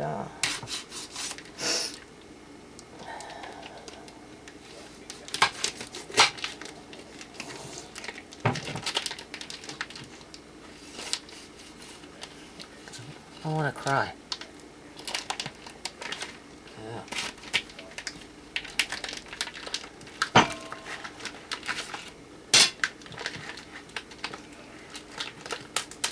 Chop these up into like pieces, not slices. They're already in slices. And put them in between 2 roasting pans. And I'm gonna cook down some of this fat. My knives are going missing. That's why I'm getting upset. Disappearing around the house. I try and tell Andre that I can't see, and I depend on having my special little knives where I know they are for when I do stuff like this. I don't have to struggle, and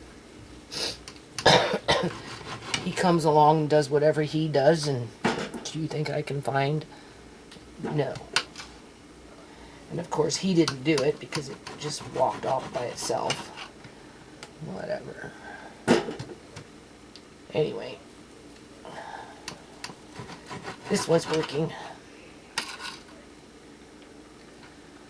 So I'm going to semi-crisp it up and render the fat. This is how I figure I'm going to do it. And I'm going to render the fat, semi-crisp it, and then I'm going to drain it. I'm going to put the bacon in the jar,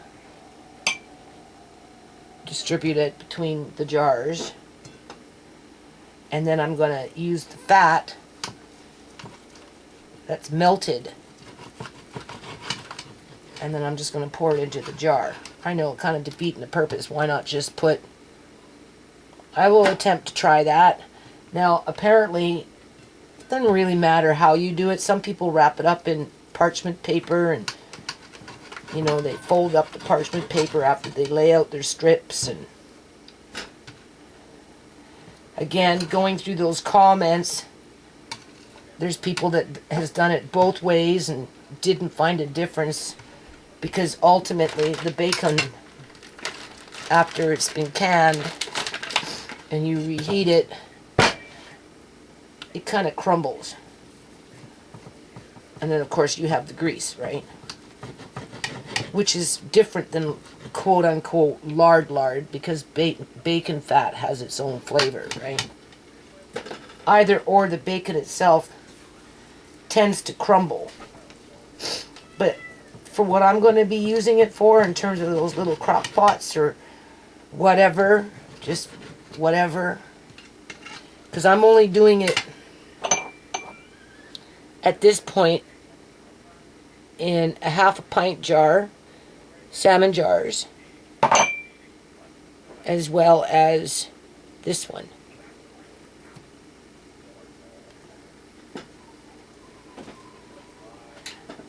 Alright.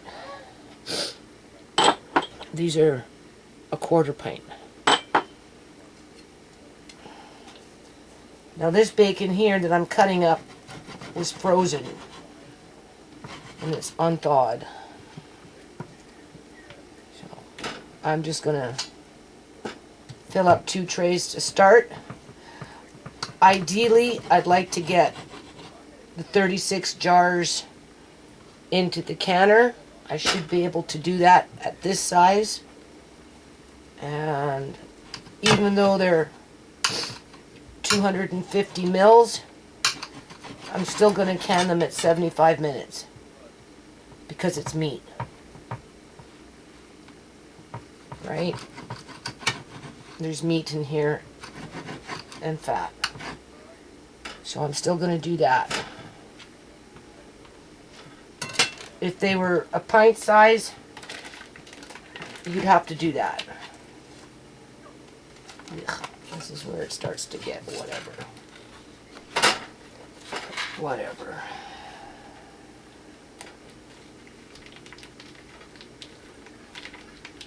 So I will cook up 2 trays. I don't know. Fill up those jars. And then we'll see what's left in terms of bacon. I mean, I could, well, do this batch first, see what's left. And then if I want, I can do that size again. Right? Or I can use pint size. Now this is a different brand. I don't think it really matters. I'm just going to mix it up. Normally when you have bacon that's frozen, it tends to get a little more saltier. So we'll see. We'll see, because I can always mix them up between themselves after the fact if I find this to be too salty. Where the other one is fresh from Costco. So just keep that in mind. If you're using frozen bacon, it might be a little more salty because freezing it, I don't know, tends to make bacon saltier. And of course, I suppose it depends on the brand, right? So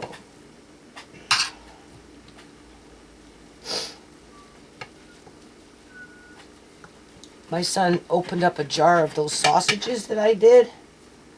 And I had a few bites of them last night because I got a plate of food. Andre brought it up. And for what it was worth, in terms of, I suppose, now mind you, if he would have fried them and like separated the liquid, made gravy with the liquid, and then fried the sausage in, a frying pan, and then poured the gravy over the sausage, maybe it would have been different. But I found that it lost some of its taste. So I don't know if I would necessarily do that again. I'd have to open up a jar myself and fry them and make the gravy separate and then see how that goes. Otherwise, I think I would just, I don't know, maybe get a sausage, a ground sausage that's already, I don't know. It lost some of its, it lost some of its flavor. It wasn't what I was expecting, and it was soft, right? Because the meat was like ground differently versus if you had like a ground pork that had more seasoning of a sausage, the texture would have been different. But, you don't know these things until you try, right? I mean, it's still good, but it wasn't what I was expecting. Just like, for example, I'm going to crisp this up halfway, a little bit, not too much, right? Put it in the jar. By the time I pour the grease in there, can it, everything else, open it up, anything that was crispy is going to be soft again. So you'd have to kind of refry it. to crisp it up. But, you know, the grease has been melted off, so you're just going to get little crumbs. But it's more for the flavor than anything else, right?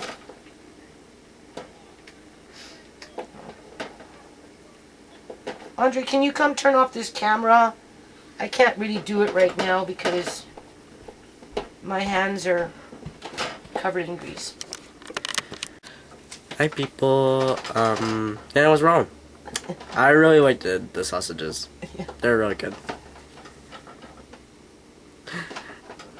Okay. Bye. Okay, so I don't know what's going on with my eyes, but they're very, very, very cloudy. I'm going to be going for laser surgery for this eye very soon. And then eventually this eye one gets a cataract, and they're doing something else around the iris. So hopefully I'll have no serious complications and go completely blind from that. Because if I lose this eye, oh boy. I can kind of see, but I don't think I'd ever be able to do this again because everything is kind of cut in half, and this is the one that gets me through. So anyway, Andre was saying that he really liked them.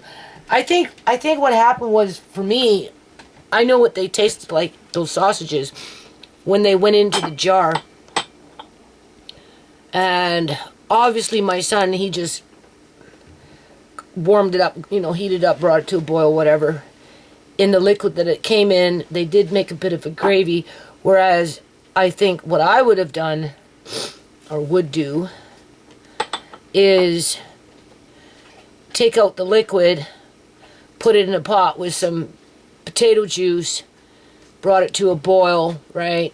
Bring it down to a lower boil, cover it, let it cook for 10 minutes, and then thicken it up and season it for a gravy, as my sausages were in a separate frying pan, frying up a little bit and crisping up a little bit to try and bring them back to the state of a fried sausage with a little bit of salt on it, because through the canning process they were kind of bland, and just because of the type of sausage that it was, you know, the meat was, I don't want to say pasty, but it had that texture of like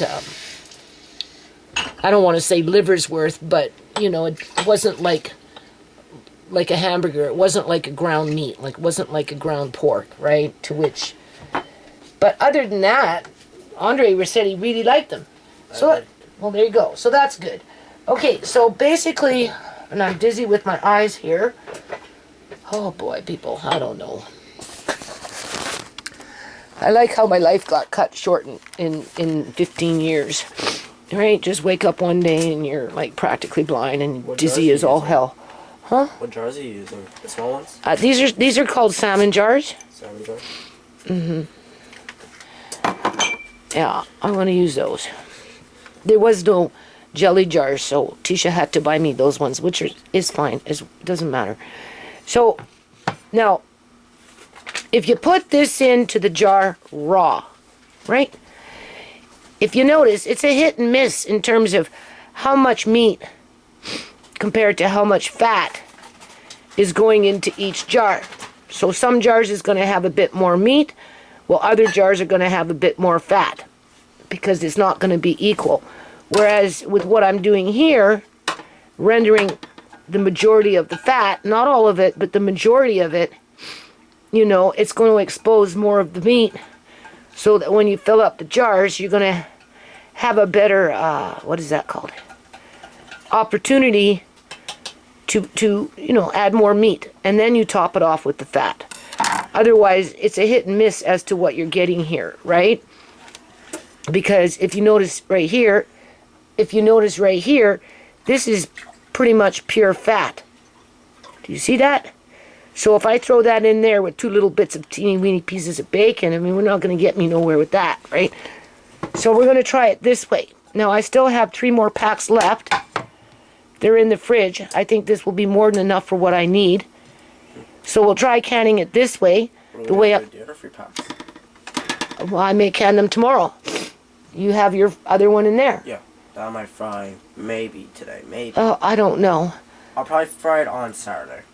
regardless, those other 3 packs, I may do this tomorrow and be done with it, because once I'm done, I don't plan on doing it again. Those ones I might try raw and see what we get, but I have a sneaky feeling it's going to be a Mod Podge of, we don't know. Where this way you have a slight bit more control, although this bacon doesn't have a lot of Flavor. no, a lot of meat. Now another alternative would be, and Tisha did ask me if I wanted back bacon. I said no. But when you're doing something like this, I could have bought some back bacon, and maybe I will, because I'm going out soon for this. So maybe what I'll do is I'll go out, when I go out, maybe I'll specifically buy back bacon, which is a bacon, has that bacon flavor, but it hardly has any fat, right? Chop that up, and with the other 3 packs of bacon, render that, fill up my jar with the chopped up back bacon with little bits and ends of the other bacon, and then top it off with the lard that's been rendered. Now there's an idea. If you're looking for more bacon meat, you might want to consider doing that versus doing this. It really depends on what you want, right? Okay, so hold on. Okay, so the bacon wasn't in the oven very yet. Now, what I've done, picked up the pan, let the juice go to that side, and then started taking it out and putting it into a pot. I'm going to do that with the next pan that's in the oven. We'll put this back in the oven, and I'm going to continue to cook this for a little while because I want to cook off more of that grease. Now, you have to keep in mind you're going to have that gelatin from the actual bits and pieces of meat, so that this is a combination of grease and, I guess, liquid from the bacon, right? Like a water type substance, right? So that when it, it congeals, you have the jelly on the bottom with the grease on top. Okay, so hold on. So as you can see, right?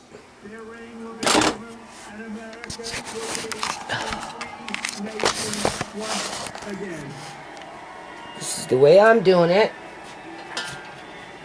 Move the bacon like that. I'm just going to combine it all together. And then when I'm ready to fill up my jars, I'm going to combine all the bacon together so it mixes up. And these jars will all basically taste the same, even though we're using different bacon from different brands. Now I have 3 more packages of bacon in the fridge. And I do have to go get this laser surgery, so that might be a good time to go off and specifically look for back bacon, and then chop that up, and being that there will probably not be too much fat on it, render the bacon that's in the fridge, and then take those pieces and mix it in with the back bacon, and then take that grease and fill up your jars. And being that I might be a little short on grease, it might be in my best interest to buy a couple of more packs of bacon just in case I need that extra grease to top off the jar, because I'm not canning it in water, right? And as long as your jar is in a fairly cool place, the chances of the grease crawling are pretty slim. And because the grease itself is so concentrated in terms of, there's going to be a fair amount, it'd probably be quite solidified. Versus something that's on the top of a jar, like if you can chicken or something that has a little bit of chicken fat in it. So I want to take out a bit more grease, because I think that's a lot of juice compared to fat. So we're just going to cook it for a little while longer. Keep stirring it up. Right? And then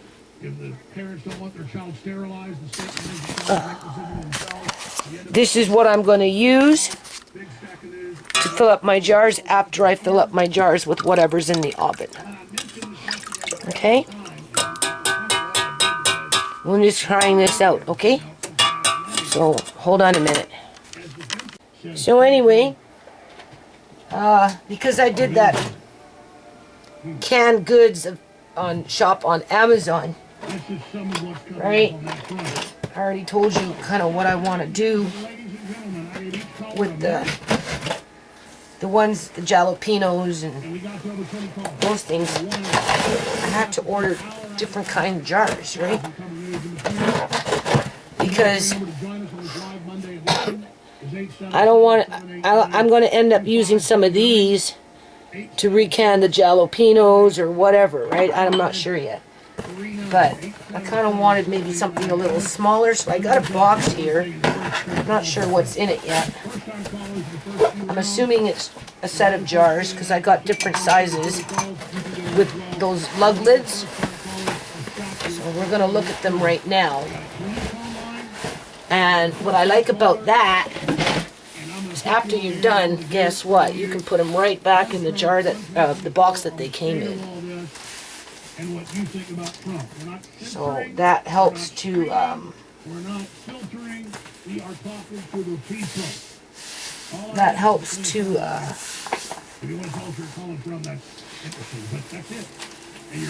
protect the jars. Now I don't know.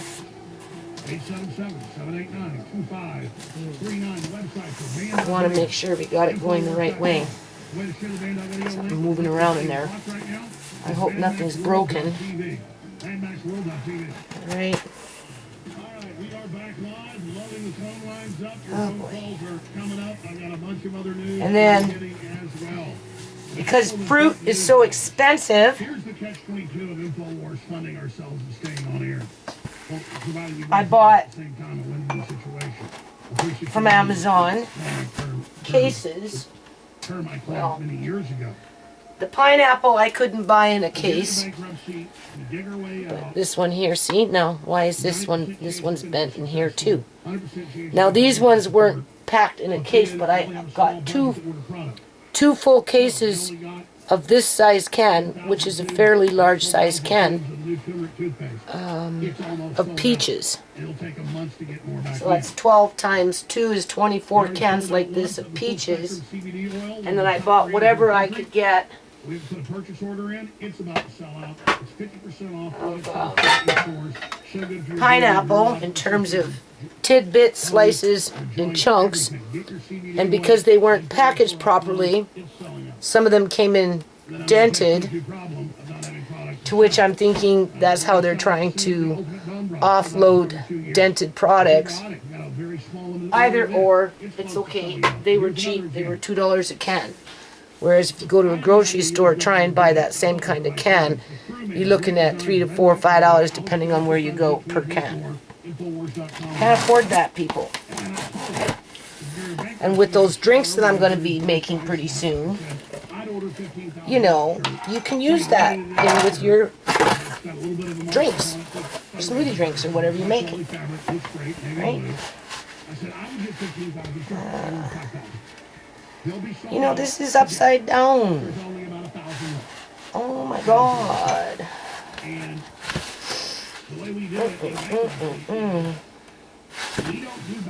I figured that.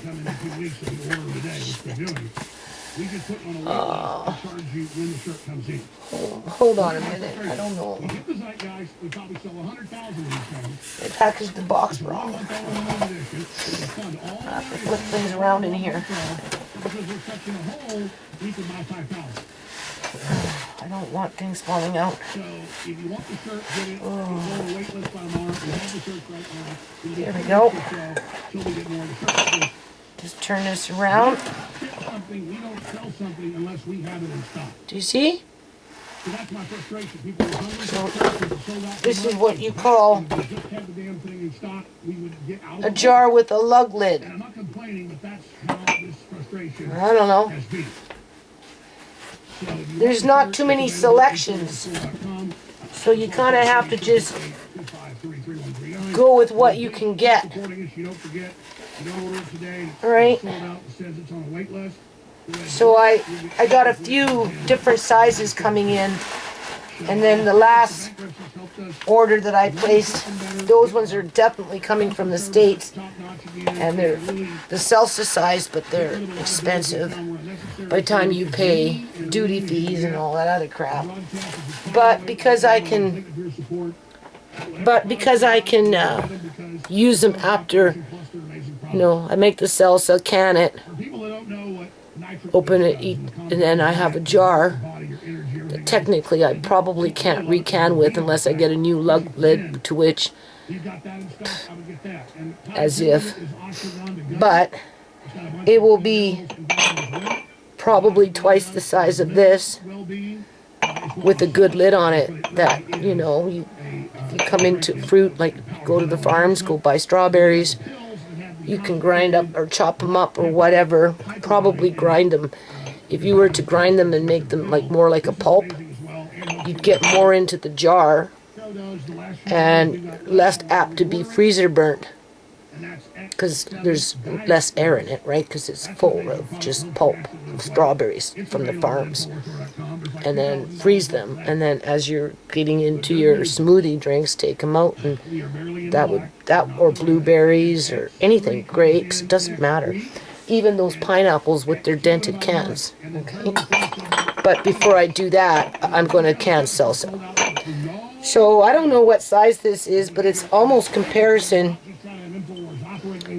Almost to this. The difference between these lids and these lids, well, maybe not these ones,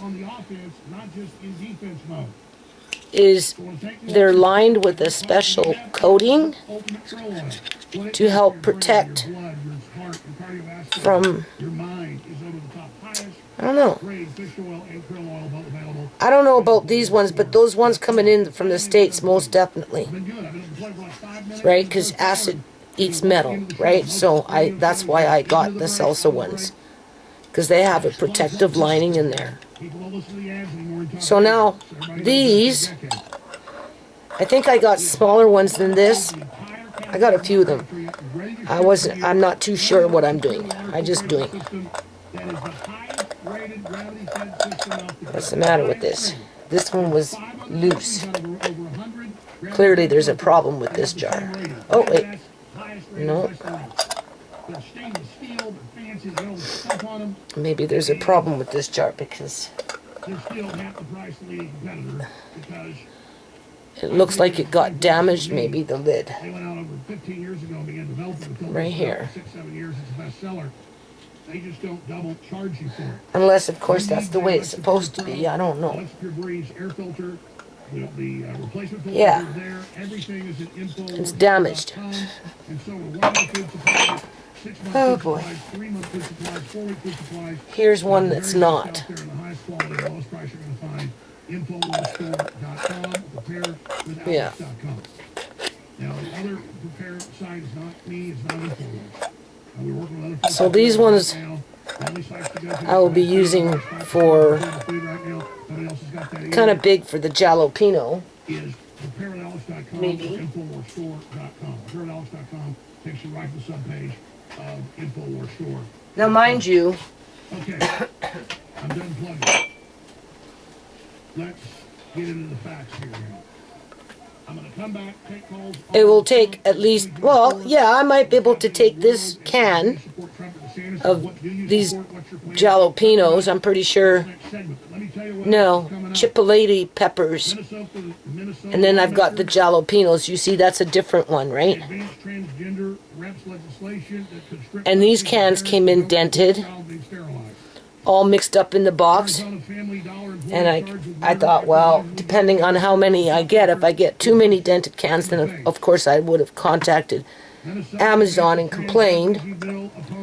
But, you know, compared to, anyway, it's not something I do all the time. I'm not sweating it because I wouldn't put this like this in this can, whether it was dented or not, into long-term food storage for any length of time.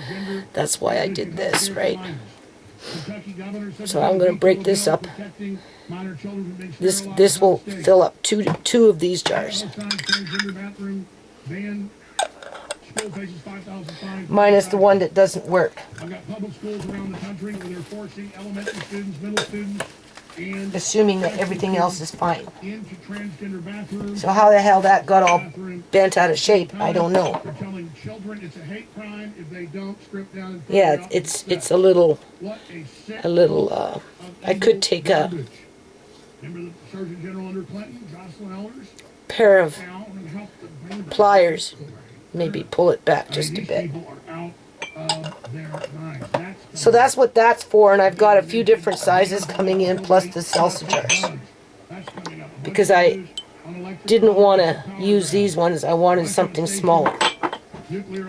I can't remember what size this one is. 1.5 ounce maybe? Maybe.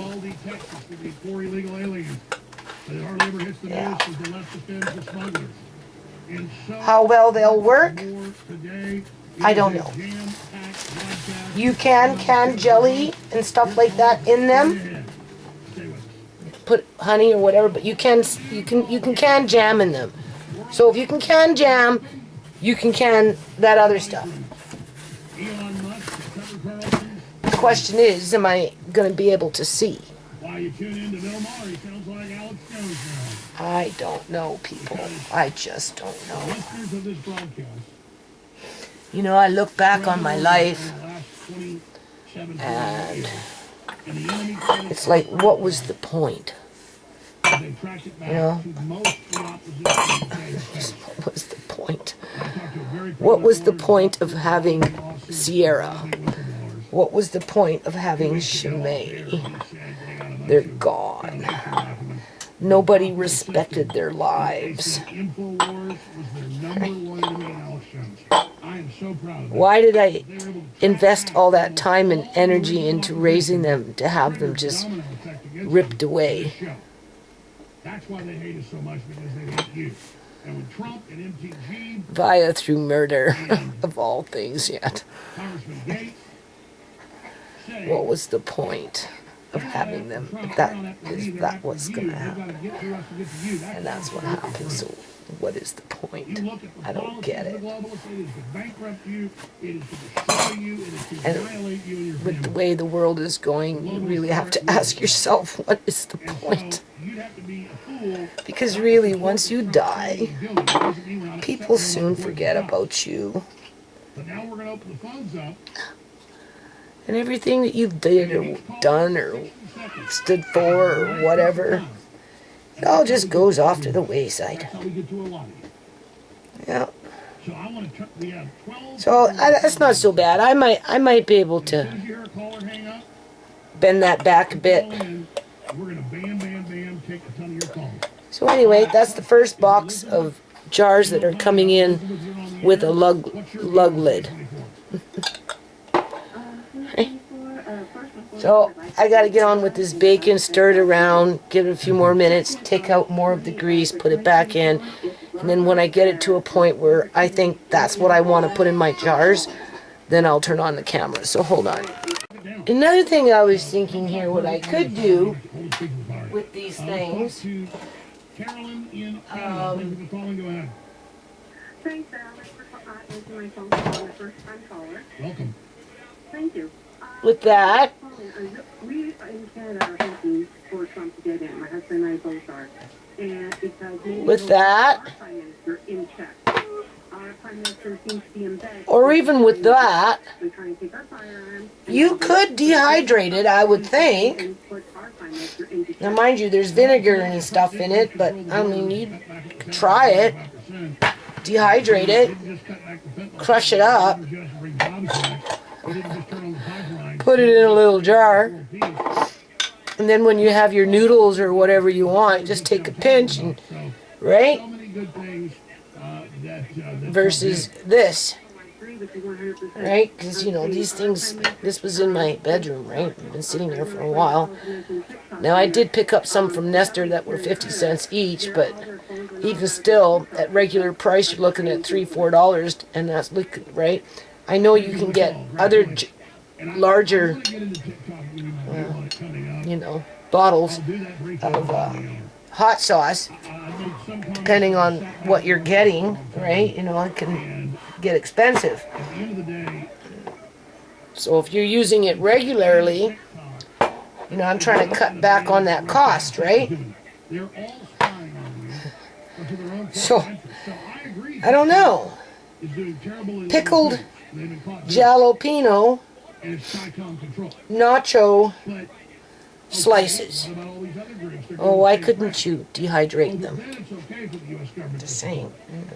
You'd have to try it, right? So maybe I might do that. Maybe I'll try and dehydrate a few of these cans, and then of course break them up and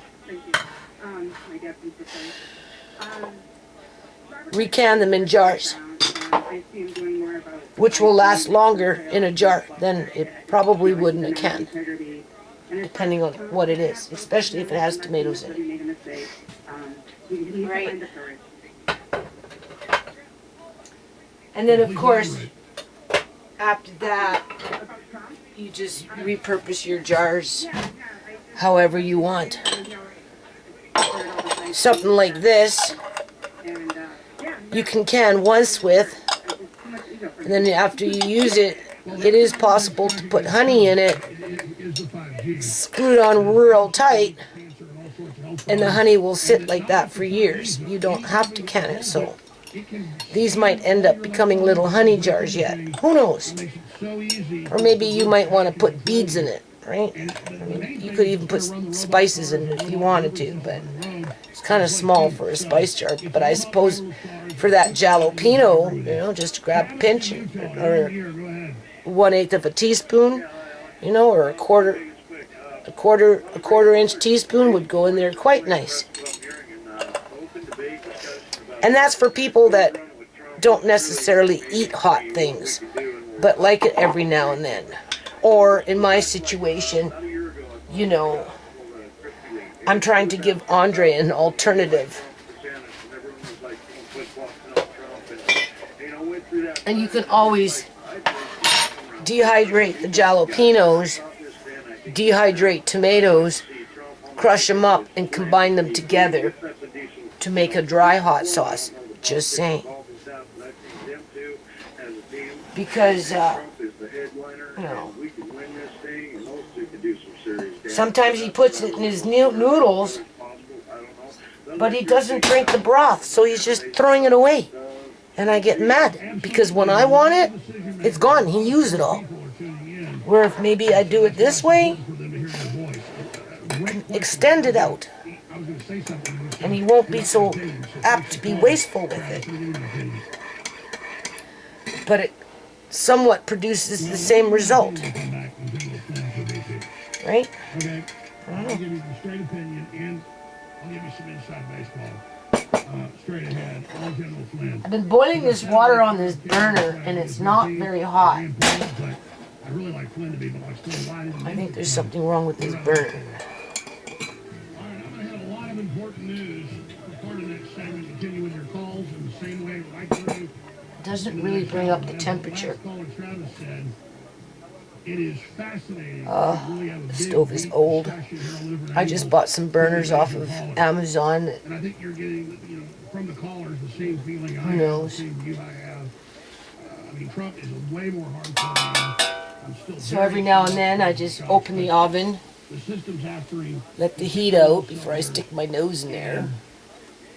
I think you're kind of fascinated. What do you think about that? Stir it around. National news story. I'm saying no-brainer. Democrats are everywhere saying they want to kill him. So how do we protect Trump as No. well? All right, we're going to go back to your phone calls right now. Ray? Oh, I'm going to go to Ray, Kentucky, but I forgot to mention what Travis said. I've met with Flynn. Greases. In Florida, in Texas, and I'll leave it at that. And I was really upset with Trump. I think the grease is Until Flynn, I thought evaporating Flynn is a very humble in the person. oven Because because it's not very much grease in there. So I'm glad I did this, because this is what I'll use just puts his energy put where liquid in it's these jars from. after the Nobody fact. says I'm supporting Trump. And Right. so I want to be clear, when I say I'd like to see a Rand Paul, So I think we'll be getting to this in a minute, so hold on. Okay, so what we've got here is the bacon. Now you have to remember, when you open up your jar, you're going to end up cooking it again anyway, right? So this is edible, but it's not crispy because I don't want to make it crispy, because even after it goes through whatever it goes through, it's going to be sitting in this stuff, right? And you're going to have to recook it. This is pure grease. You can tell by the color, right? Here, you've got juice in it. You can tell by the color, the liquid from the meat itself, right? Now I'm debating whether to mix them up, which I probably will, but I'm curious to see first how many jars I get, and in a situation like this, this is the way I do it, right? And yes, when I go out, I'll definitely look for some back bacon, which has very little fat on it. Although when I can it, I will definitely can it up with bacon that has fat on it. It's just, in those jars, I'll add more back bacon versus what I'm doing right now. So we're just trying this, okay? So, you see what's going on here? So what you want to do, I probably won't even get 32 jars or 36 jars or whatever, 36 jars, because I am trying to fill this up more with the actual bacon. And then I'm going to top it off with the liquid. I may or may not add that in there yet. I'm not sure yet in terms of combining these two. Depends how many jars I get. And it doesn't look like I'm going to get that many jars. So you're looking at about an inch head space. So you can push that down a little bit. There. Right? Instead of salmon, you've got bacon bits in it. So let me do this. Hold on. Okay, so I've decided to can the actual grease without the liquid in these 125 milliliter jars. Okay, you can see I've got 2 of them there from that last pan. This I'm going to use to fill this up and cover it up with liquid so that it can travel through, right? Will I have enough? I don't know yet. We'll have to wait and see. If I don't, I can always take one of these and pour it in there. But besides that point, now just move everything again from the other tray up high. Let it drain itself out. Now this one is not as crispy as those other ones, but again, I'm using this more just for flavoring of beans, and maybe I might want to make some sourdough that has bacon bits in it, crumbs, whatever, just for the flavor. Of course you'd have to cook up your bacon first a little bit, heat it up, or do whatever, and then mix it into your bread and then bake it, right? I don't know if I'd take it right out of the jar, just because I'm a little, still stuck on that botulism, trying to stay with that golden rule. But besides that point, a lot of people just eat up straight up from the jar, just like as if you were buying commercial food. And again, a lot of people get food poisoning more from commercial food than they do from this kind of stuff, okay? Statistically, that is. So same idea. This one's not as crispy as those other ones, but regardless. Okay, see, this way, if you do it this way, you have a little more control of the fat compared to the meat in terms of what's going into the jar, right? Plus, if you start bringing in some back bacon to just add a little more meat versus fatty bacon, well, then you're really rocking. right? Okay. So, and you know, you treat it like a salmon. That's too low, right? Do you see that? I can see that. You need a bit more in there, okay? It's got to be at least an inch up. Whew. Off the rim. Okay. That might be a bit too much. You don't pack it in tight, but you want it in there. Now, keep in mind, this is the first time I've done this, so I didn't know what to expect. Obviously, I could have used those other 3 packs of bacon, but that's okay. I will. Now, do you see? Do you see? I just gently push it down and go on to the next jar, right?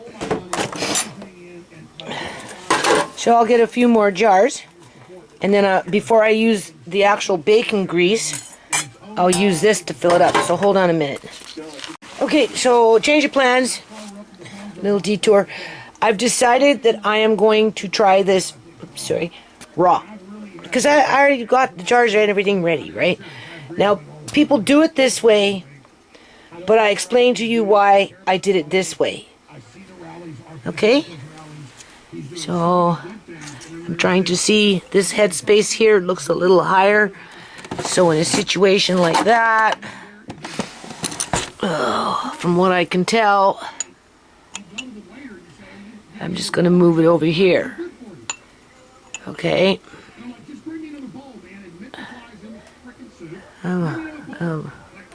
It is what it is. Okay, and then we've got our juices with fat a little bit. It's going to go in these ones. One tray, it crisps up pretty good. Okay, like too much, actually, I think. Second tray, I would say was perfect.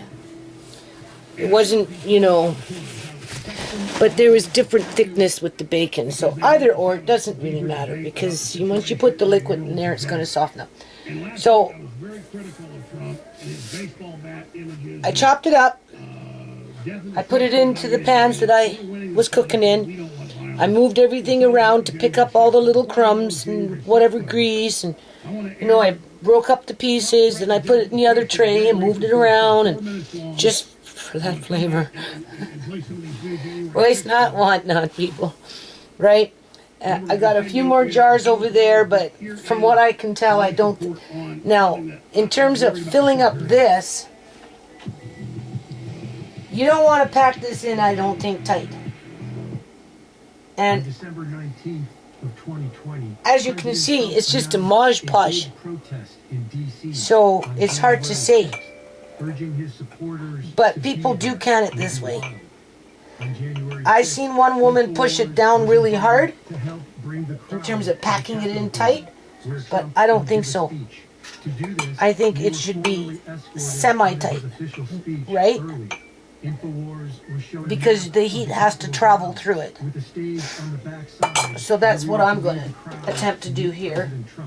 I think what's important is that you just break up the bigger chunks, because this is sliced bacon. So, you know, you don't want a big cube of fat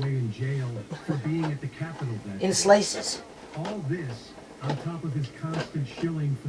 And like, I don't think there's any science to it outside of, well, we're going to see what we get. And we know what we're using it for the mainly, right? And the grease you can use to fry onions with or something like that. Okay? Or you could even put the grease in with your beans as you're cooking your beans. Whatever. It's just an additive to your meal. That's all it is for. It looks like in a situation like this, you're going to get more jars. But I don't know if I necessarily like the result compared to what I did do. Because this way they seem to be filling up faster. Like I've already kind of filled up 3 jars already. Where those ones, I don't know. I went through a lot of bacon and it didn't really fill up that many jars. But that's okay. I planned for 36 jars. So it doesn't really matter to me. And because I used up all the bacon and I canned it, I don't have to feel the need to go off and buy back bacon and bacon to do this anytime soon. It's something I can budget in, because if you're getting into your back bacons, obviously that's more expensive. So, you know, in a situation like that, you're probably going to want a couple $100. Maybe not even including jars. So that's another day that I can do that later. It's not anything. There's, you know, I basically getting what I want here in terms of that flavor or that grease if I need it. Right. So, I mean, obviously this goes faster doing it this way, but I don't know what the result will be. It's hard to say. That we already know will be rigged more than ever. This is insane. We'll find out. We need to stop seeing politics as I'll open up sport. 2 cans Actually getting involved. sometime in the next month, and we'll experiment and see how they react differently. And I noticed that these women that do this kind of stuff, and they do their little YouTube videos, they're marking their lids before they go inside the canner. So for these ones, I might put RB, so that they don't get mixed up. Right? Because, you know, So I'm not going to play it all because I want to go back to your calls, but I did that turnip, dehydrated that turnip. I'm pretty sure I got 2 jars of turnip over there, but needless to say, I didn't label the jars. So I'm tasting and I'm like, well, it doesn't really taste like turnip, but it probably is turnip. So I'm just going to put the label turnip on it.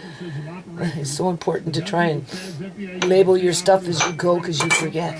You really do. Don't mean to.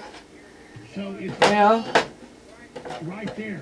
Ray Epps 2.0, 2.3, 2.4, 2.5, 2.1,000. so it seems to, see, when they come into chunk, you want to kind of break that up, I would think, a little bit, right? Because you want the heat to be able to travel through. Now, mind you, that fat will probably melt. Right. But I seem to get more jars doing it this way than the way I did it before. I don't know why. It seems that way, but it does.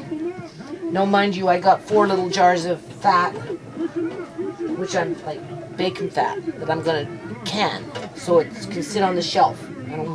Right? It will sit like that for a long, long, long, long time. So I took out that, but doing it this way, I don't know. 3 packs of bacon, I seem to have more jars compared to how many packs of bacon did I do? Well, 4 packs of bacon. There was 4 packs of bacon per bag, right? So I did 1 full bag, and then I took 1 pack out of the other bag. That's why there's only 3, so that's 5.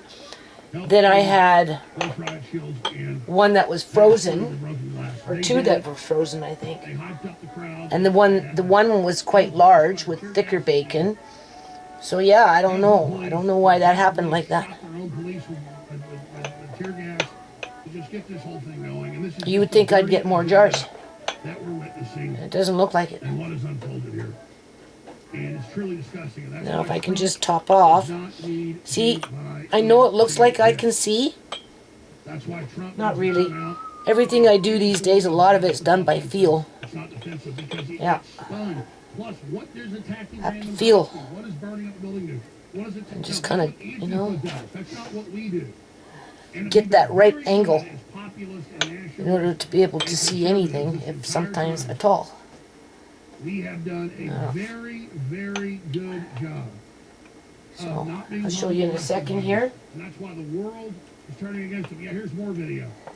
I've now confirmed DC Okay. police, all this stuff, always behind the crowd, typing to get people Andre? to go through and go through. Just Andre? like Ray Epps. Now Ray Epps has got Andre? a third-party law firm. Can you come here and show people and then just turn off the camera, and I am going to wash my hands, get some vinegar, and start wiping the rims. I've got the canner starting to heat up.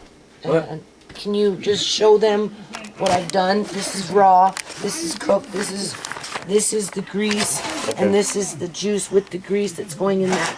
And then turn it off for me. And reject it and turn it off. We're going to go right. I'm going to come right back with Lynn. And everybody else that is taking hold of that knife, and Philip, and Sylvia, your calls are all, here's Ray, Rusty, Josh, David, your calls are all coming up in just a few minutes after the break. Okay, so this is a long video, and I am just going to put them all together and be done with it, okay? Right, mission accomplished. Andre Marcane's calling you. Mission accomplished here. Got basically not as many jars as I thought I would get, but this is, I don't know, just, this is the first time, that I've done bacon, and Absolutely. What's your view on Trump? so anyway, just, it looks like I'm, Bacon? yeah, looks like one jar is a little short, but whatever, it is what it is. As if I can see anything. Yeah, okay. No, I'm okay. I'm still mad. Even though my son probably thinks I'm not mad, I'm still mad. Try not to eat his food. So anyway, so I guess like, you know, I mean, either or, everything that's here is gonna have to be reheated anyway. How you reheat it remains to be seen yet. The ones that are pre-cooked to some degree, I would think would be good to go into a crock pot in the initial stages of something where it's at high heat, right? And then you turn it down, and it can sit like that all day, right? Well, even the other one too, where the other one, let's say you wanted to fry it up and sprinkle it on rice as crumbs, because it's crumbly, right? That's basically how it's going to come out, right? After the fact, it doesn't hold its shape because a lot of it's just fat, right? Little bits and pieces of meat, so that's why it's crumbly. That's why it might be a good idea to go out of your way and add in some back bacon to compensate for that, right? And you can cut that back bacon into bigger pieces, which would hold its shape. Yeah. So, over the next few months, after I'm done doing whatever it is that I'm doing, you know, then I may consider to do that, which I probably will, because personally I don't find this to be enough for my satisfaction, where I can say, okay, I don't have to worry about this for a year or 2 or 3 or whatever, right? Depending on how much I use it. We don't know until I start getting into, you know, those beans and that kind of stuff with this rice cooker that's right here. Okay. So yeah, these raw ones, you'd fry it up after you open your jar, and then you would add it to whatever it is that you're trying to add it to. I don't know if I'd dump it right into a crock pot per se, where maybe this one, I could see myself doing it. As long as I had it on high for the initial beginning of introducing it into the food. And then once you turn it down, you know, it maintains that heat, right? So you're good. You're good. You don't have to worry about anything. And because it's been pre-cooked, it's hard to say. It's hard to say how it's going to react after you open the jar and do that. Alright. So I'll just show you here where I'm at, and then I'm going to turn off the camera. I'm going to get these jars ready. Okay, so these jars, once I put the lids on, I'm going to put RB in the corner so I know those ones are raw, so we don't get them mixed up. And then of course we've got these ones, and then I like this idea. Honestly, I do. Okay, that I did for convenience and just wanted to use up the bacon. And other people have done it that way, so. But this way, I'm kind of, this way is kind of intriguing me. And then we still have the juice, to which I'm warming up a little bit right now. So hold on. Okay, from what I can tell, the juice was just what I needed. Now, if I felt that it wasn't enough, I'd top it off with just a tad bit of water. Okay? But don't forget, some of that bacon in there will still release its fat. Okay? What that means, I don't know. But we're almost at about an inch from the rim, right? So that's more than enough. Now, if you had salmon or any other kind of fish in this jar, which is a salmon jar, it's made for fish, mainly. But you can use it for other things as well, right? You'd cook it in the pressure canner for 100 minutes or 110. Some recipes say 110. Some recipes say 90 minutes. Right? In this situation, it's pork, so I'm just going to do it for 75 minutes. Alright, what's going on here? I missed a jar. That was dry. So in a situation like that,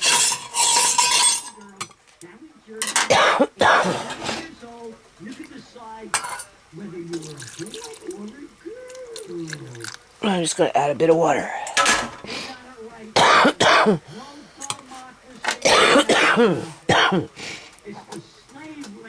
Debubble a bit, right? It's okay. So you can top off if you want. If you feel that you don't have enough water, liquid. Alright. But I'm feeling okay with this. I think this will be fine. Alright. Hold on. Okay, so we've got 11 pre-cooked bacon.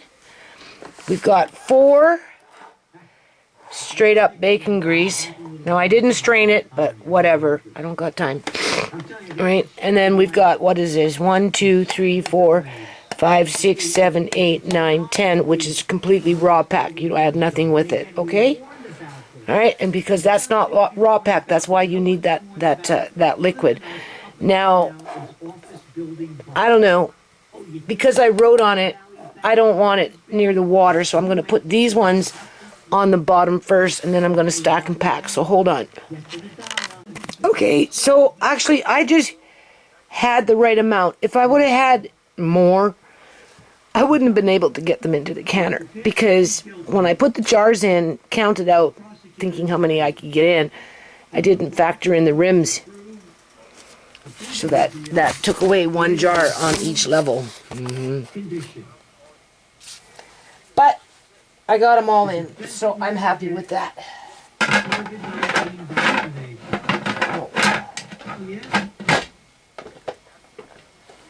Get this going. 75 minutes. Vent for 10. First. So we gotta get it venting first. And then, yeah, I'll be standing here for 75 minutes, but at least it's done. So the next time I do this, probably in a couple, 2-3 months from now, after I'm done putting all this other shit away and mucking with these cans and just whatever, yard, whatever, right? assuming that I can see anything in 3 months from now. Hopefully I will be able to see what I can see now, which isn't, I don't know. Maybe it's hard on me because I've got this one here. I mean, this light is terrible, but whatever, it's all bad. Let me turn off this one and see. Innocent people, and even potentially causing their It doesn't death. matter. I try not to get discouraged with it. No guarantees in life, right? Put a jerk in front. Life is just one big adventure. You would have But I do feel cheated out. during Hitler's time. It could have been prevented. To do it Oh yeah. whenever you want them Too many times I called to have no free. to get into a clinic to be able to get a referral. Too many times. Rack on. Yeah, they wouldn't call me back. Told me they wouldn't see me. Told me they weren't taking new patients. The doctor wasn't in, but their clinic was open. Whatever. Just Very serious. bullshit. Very, very serious. All right. So I guess I will come back after it's all said and done. This building bus. And Back when they I don't locked know. down everything and people weren't Not going that you back can to see work. much with jars that are closed, but The old socket we'll just was see. the We'll United see what States happens with all that 55 grease. See. Okay, so same date, March 27th of 2023. The camera blinked out on me twice. There's something wrong with this camera. Unless, of course, I'm making extra long videos and I just don't realize it. Because I'm like, you know, kind of zoned out, right? With my eyes and... I have my good days and I have my bad days. More bad days than good days because it's always freaking gray. You know? It's hard. It's not easy. So anyway, I'm going to talk about... I think the video that I got is going to be a very long video. So this is going to take 75 minutes to cook and then another 45 minutes to cool and open up the counter. And so I'm just going to convert the video that I've got now. And then to see the end result, people are going to have to come to this video. And we'll just follow up with it because, you know, I'll talk about it, right? So in the meantime, which is this video, I am going to stand here and talk about, I don't know, the economy maybe? Or just, you know, like, I went off and I bought, I'll show you, because I'm getting tired of canning. And the last time I bought peaches fresh, it was one flat of peaches. I can't remember how much I paid for it, but it was, I thought it was a box, like the good old days, which was nothing more than a couple, 2-3 years ago. But it was just a one flat, small flat of peaches, and I ended up grinding them up, most of them, and throwing them in the freezer for a morning. But besides that point, I would have had to spend, oh my God, $80, $100 just on peaches, just to be able to can, I don't know how many jars, but because you got to put a fair amount of peaches in a quart-sized jar, right? And if you only get like, I don't know, anyway, I didn't want to, that's not my idea of, I'd like to, you know, it's really unfortunate that the property developers and these people that buy these houses to tear down are killing off all the trees that produce fruit, because this pear tree, when I first moved in, used to produce Bartlett pears, and they were huge. And oh man, were they ever good. I still have some canned, I'm sure, from that tree right there. But when the guy that owned that house sold it, you know, of course, some foreigner bought it. Clearly. Mean as all hell. He purposely went out of his way to kill that tree, people. Look it out there and cut it in half. Took off all half the branches. Killed the tree. There was a little apple tree that was starting to produce apples. It was cute. He cut that out too. So, you know, that's what they're doing out here. They're killing everything because they want you completely dependent on whatever it is that they're going to end up feeding you once they've done stuffing you into these buildings that they're building out here. Right? It's not just build a building and have people move in because they need it. No, it's build the building and then make plans to sell them something so that they can live there and survive without starving to death. And if you can't go to your tree in your backyard, you're completely dependent on whatever's in the community to feed you in terms of a grocery store. Which brings me to this subject of this canned fruit. Because, you know, when Tisha went to the store, I have to keep an eye on this, right? And it's moving, eh? When Tisha went to the grocery store for me and spent that $110 on nothing, 2 packs of bacon with 4 bacons in each pack, a thing of mangoes that was $14, which actually are still in my fridge because I don't really eat mangoes and they weren't that great for $14, I can tell you that. I've been meaning to get them out, put them in the freezer, but I'll do that tomorrow. Assuming they're not, who knows, right? And then a little thing of strawberries for $8, and a jug of milk, and 3 loaves of bread. Like, what the hell? $110? Like, come on, right? You know, what's the point of buying a smoothie maker if you can't afford the fruit to put it in it and make some kind of a drink? Right? And I don't necessarily like store-bought frozen fruit. 1, because it's expensive. And 2, you know, they're not as tasty as if you were to go to the farm and pick them up and then freeze them for yourself, right? Or whatever. Either or. You know. So, I don't know. Because I was looking for this. You know, I got this stuff on my brain. Right? Because I'm just doing these little top-off things.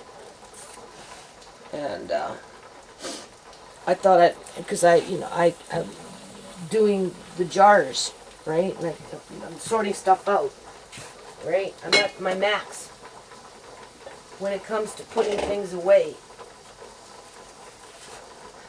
But anyway, I still have this particular counter thing on my counter.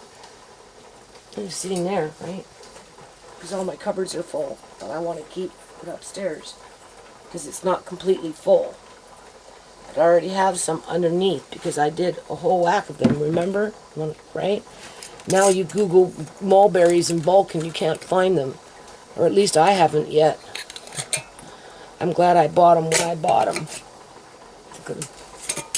You don't know how good they are. Like, they are so good. I can't believe it. No regrets. Do you know how well this would blend up together? Extremely well. Extremely well. So that's why every now and then, you know, same thing with those, I have those golden berries in there, right? And then of course we've got the raisins yet, right? So anyway, every now and then I Google dehydrated fruit, right? So I did that, and that's on Amazon, right? I'm like searching, not Googling, I'm searching, right?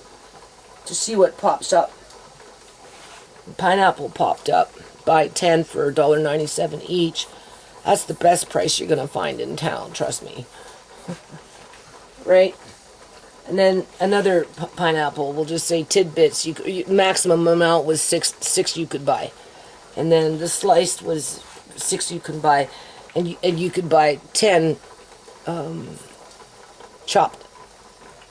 So I got 3 different kinds at the maximum amount that I could buy for $1.97 each, which if you were to take it to a grocery store and buy that same amount of cans, you know, you're looking at over it's between $3 and $5 a can, depending on if it's on sale, what store you're at.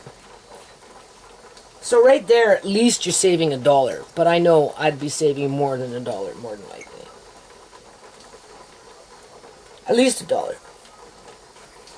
So if I got 22 cans, 6 and 6 plus 10, as 22 cans, I saved $22.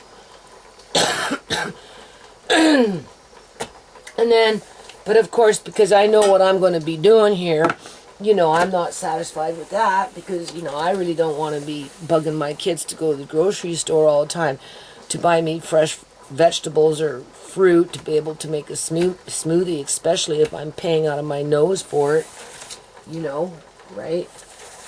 You know, right? You have to, like, maybe go to the farm in the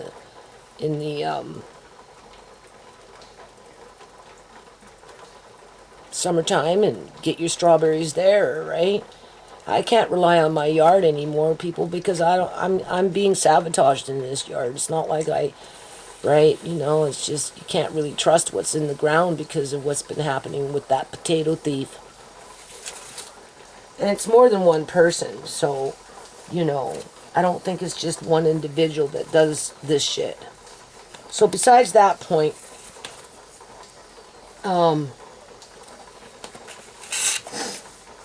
you know, I wanted to make sure I had fruit, right?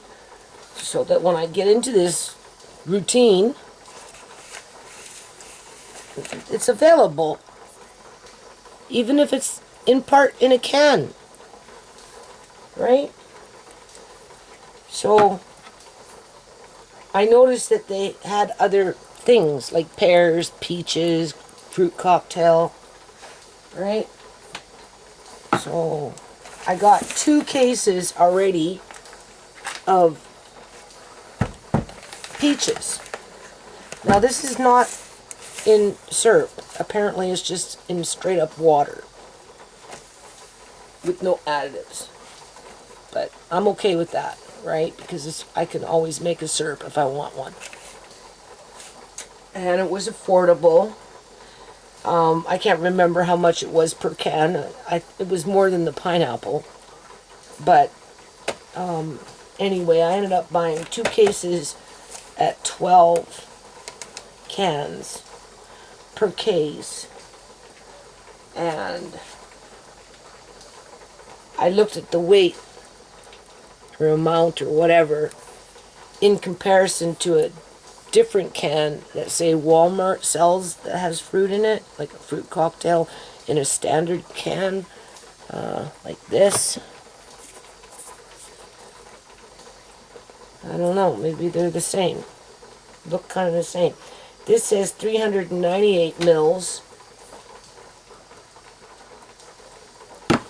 Oh, what's this one? Can I see it?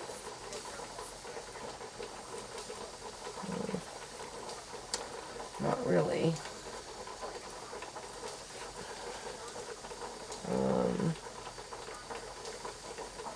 It's 500 and something anyway, it's supposed to be. No, this one is 398 mils. So these are the same size, only different shape. Okay? Where these ones are bigger. I'll take one out right now. These ones are 500 and something. So in comparison to price to another store, it was more economical to buy it like this than to, say, go to Walmart and buy a similar product and get this size. So I chose to go with the larger amount at a reasonable price. Why is it stuck? Oh, Lord. Sometimes these guys, when they're moving this stuff around, they're so rough with shit. Well, you've seen that with that little hexagon thing. Got broken into transit. They probably tossed the box Why is it stuck? What's making it stick? Did something freaking leak in here or something?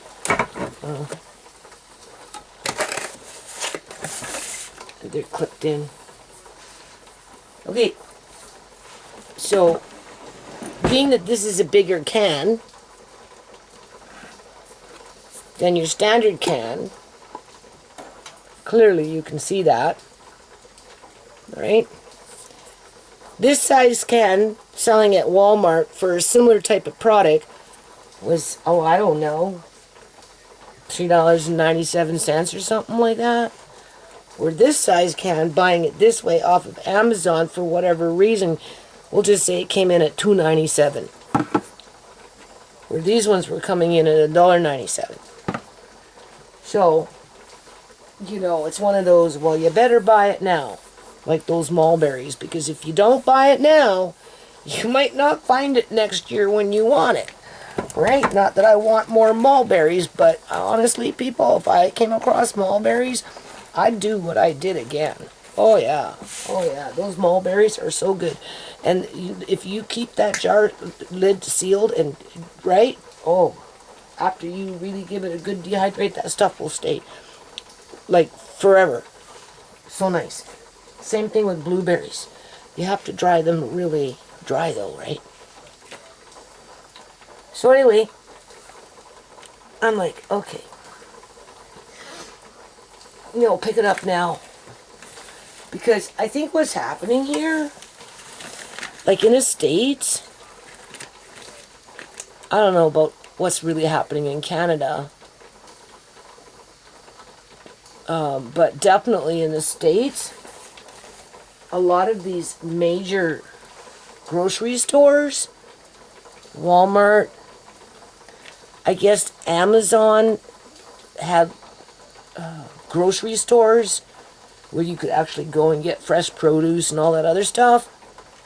Well, anyway, they're closing them all down. All of them. Walmart's been pulling out of whole states. I think Pennsylvania and Pennsylvania. They cleared out of Pennsylvania. I don't know about the whole state, but parts of it. And same thing with Seattle and Portland, up and around that area. They took out all their Walmarts. Right? Because they're saying they're not making enough money. Right? Because of the location. Or there's too much theft because, I guess, of the location. Just whatever. So they're shutting down their stores, the big box stores, right? Downsizing. Maybe not shutting down, but they're definitely downsizing.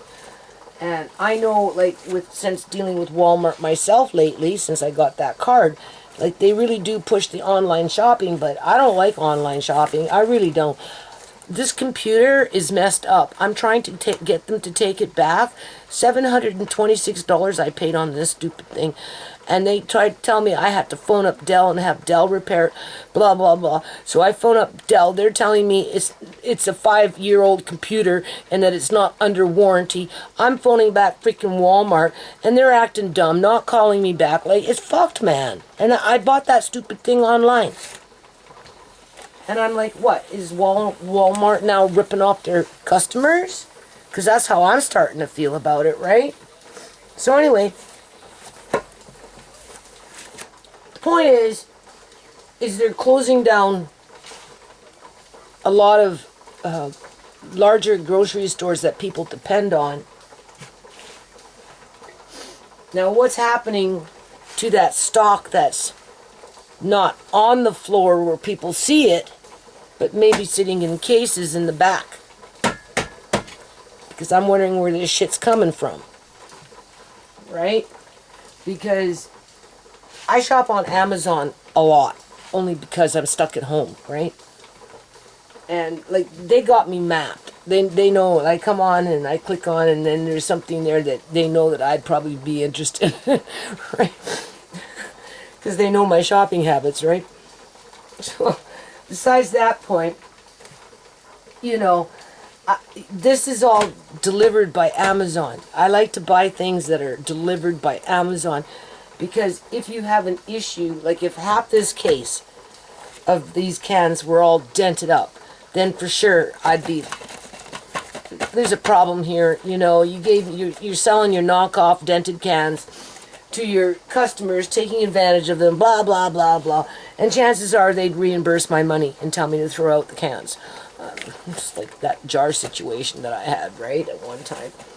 So, you know, yes, I have some dented cans with the first box that came in that made me suspicious that they're selling off knockoffs, like, you know, you get from a discount distribution center, because through travel, the box fell down, a few cans got dented, and, you know, they're just offloading onto the public, right? I could see Amazon doing that, but at least if you know it's being delivered by Amazon, per se, not a third party selling pineapples in a can, and then they put it in Canada Post. You know, those ones, you kind of, you never know what you're going to get. But at least with Amazon, if there's like a big problem, they are pretty good at dealing with it, right? When the first batch came in, I was getting kind of mad because there was quite a few cans that were dented. But then I thought, well, don't contact Amazon yet. Just wait and see, you know, how many more, because I had ordered a few, right? And they came in batches. They didn't all come at one time.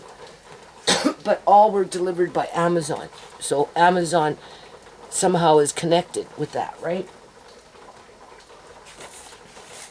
And I said, well, to myself, I'll just wait till they all come in before I make a decision as to whether I'm going to complain or not. Because, you know, I can work around some dented cans, considering how much I paid for this stuff, right? It's, you know, got to give and take a little bit here, right? You know, and like this one jar, would I go off and send the whole box back because one jar got kind of like, but whatever. No, I wouldn't. It's not worth my time and energy, as my son would say, right? But I'm like, because I've never really seen them sell stuff like this, but for me it makes sense. Outside of, I don't know where to really put them because they're heavy and they start to stack up. Because I bought 5 more. I got 2 right now. 2 peaches. Got the product, seen how it came in already nicely in a case. I was comfortable with the price. I was satisfied with the delivery in terms of who would take responsibility if this really was mucked up with too many dented cans, so that I could at least get my money back. Whether they wanted the cans back or not, that's fine with me. I don't give a care, right? But I have to keep doing this because, you know, moving, right? Yeah. Like on a bloody roller coaster. But I've never really seen, now mind you, I haven't really ever went shopping for cans, right? This is why I kind of did it this time, just top up, you know, instead of going to Walmart looking for cans that you're going to bring home and they might dent, see what you can find online when it comes to at least fruit, and of course the salsa, because, you know, I just want something different. And, but I'm like, where did they get it from? Why are they being so generous in terms of the price, right? Honestly, and they are getting rid of some knockoffs here with these dented cans. And they're trying to mask it over by mixing them all up in a box and then having the delivery person move the box around, so by the time you get it, everything's all mixed up. So if something got dent, it got dent through delivery, when in fact it was probably dent before they even put it in a freaking, what is that called? Into the box. People are, you know, I can see that happening.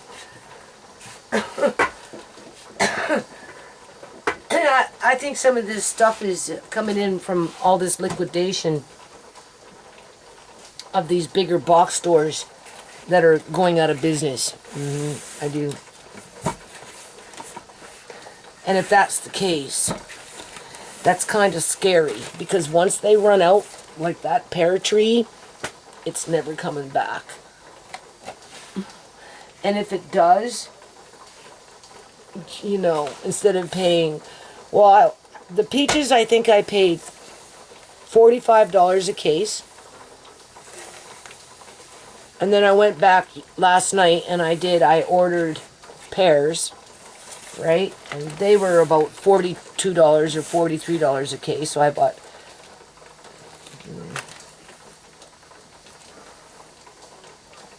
two pears. I don't know why this is creeping up so high here. I'm on 2 all of a sudden on my stove. Come on, calm down. So I bought 2 pears at I think $43 a case, where these ones were 45 something, right? So I got 2 peaches, got 2 pears coming.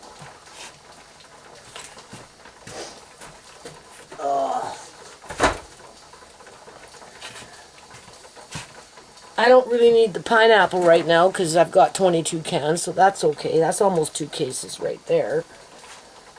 And then I noticed they had also fruit cocktail, and I thought, okay. And then they had that off at 15%, so they were coming in at $37 a case. So I picked up 3 more. But of course it makes me wonder where they came from, because I've never seen it sold like that before. Anything like that. At a reasonable price compared to other local stores around me. Right? I kind of just come to the conclusion that they're liquidating these big box stores in the States. This stuff is going into a warehouse and it's being put out into the, you know, community through websites like Amazon, for sure. Whether Amazon buys it from Walmart or however, these corporations, you know, one can't do what the other one does unless they work together, kind of thing. Right? Because eventually, you know, things are going to change. Like, we know it's going to get more expensive, that's for sure. To what end? You know, to what goal? Who knows? Like, seriously. You know, everybody's in denial, literally. I think so. You know, they're just assuming that our governments care about us and will make the right decisions. But with anyone that has any critical thinking skills and actual life experiences, I don't trust this camera. I heard a beep. We know the government's up to no good. Alright, when you got grocery stores like that shutting down and moving out of the state, or moving out of a place like Portland, Oregon, like, come on. Like, that's serious. And that's what we know of. And there's more that are doing that. But they're doing it in such an insidious way that, you know, people, they just assume they can go to the next store and buy what they want until eventually there won't be no tree because it was taken down, killed, cut in half, dispersed to other distribution centers, whatever. Oh, it's the same shit. It's the same shit. Right? So, I mean, that's not going to feed my family.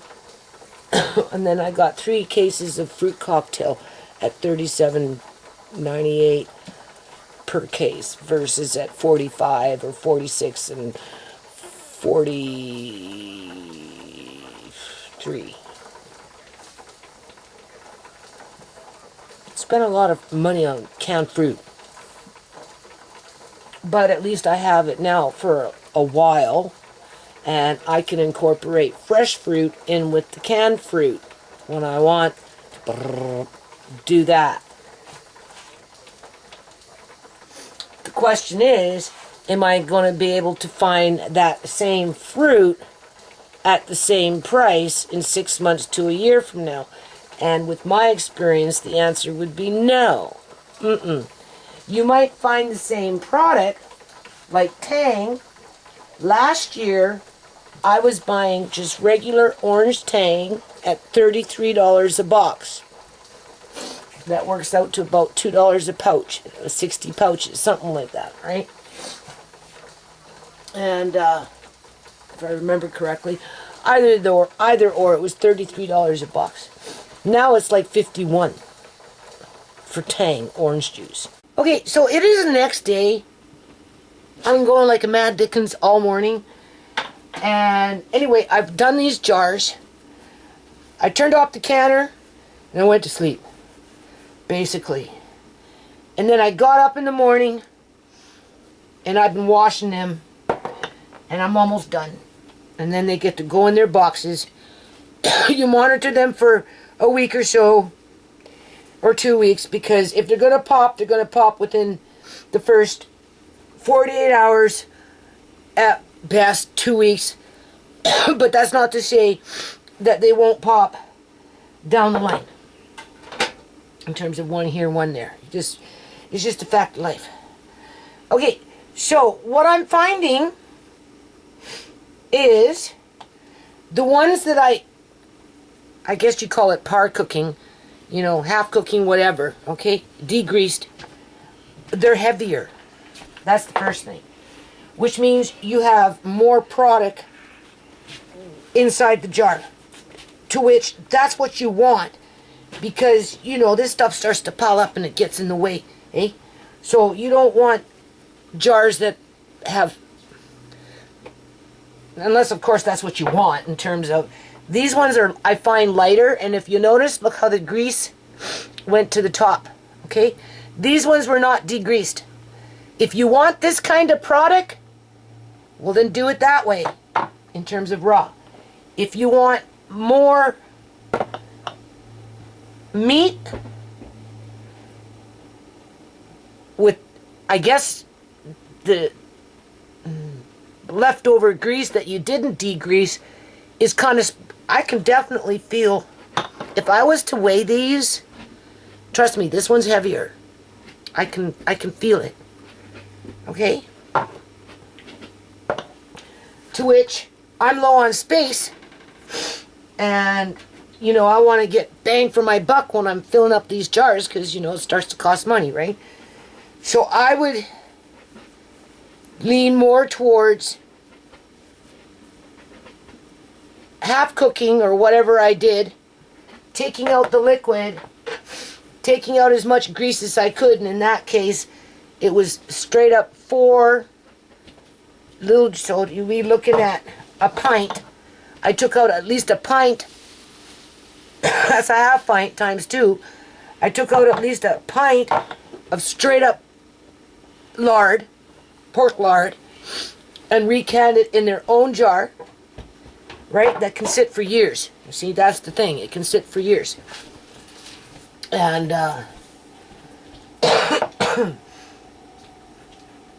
what do you call it?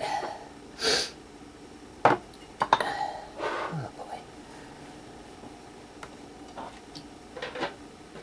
And I like these ones that went in with the broth and with more meat, because I can feel it. This is heavier. Okay?